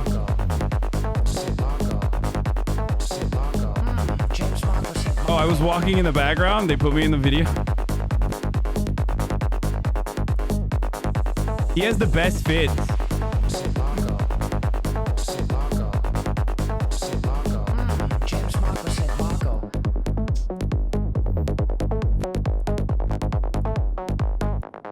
The funny thing is, of course, no one has fucking supercars like that, but that's pretty fucking good. He's pretty fucking good old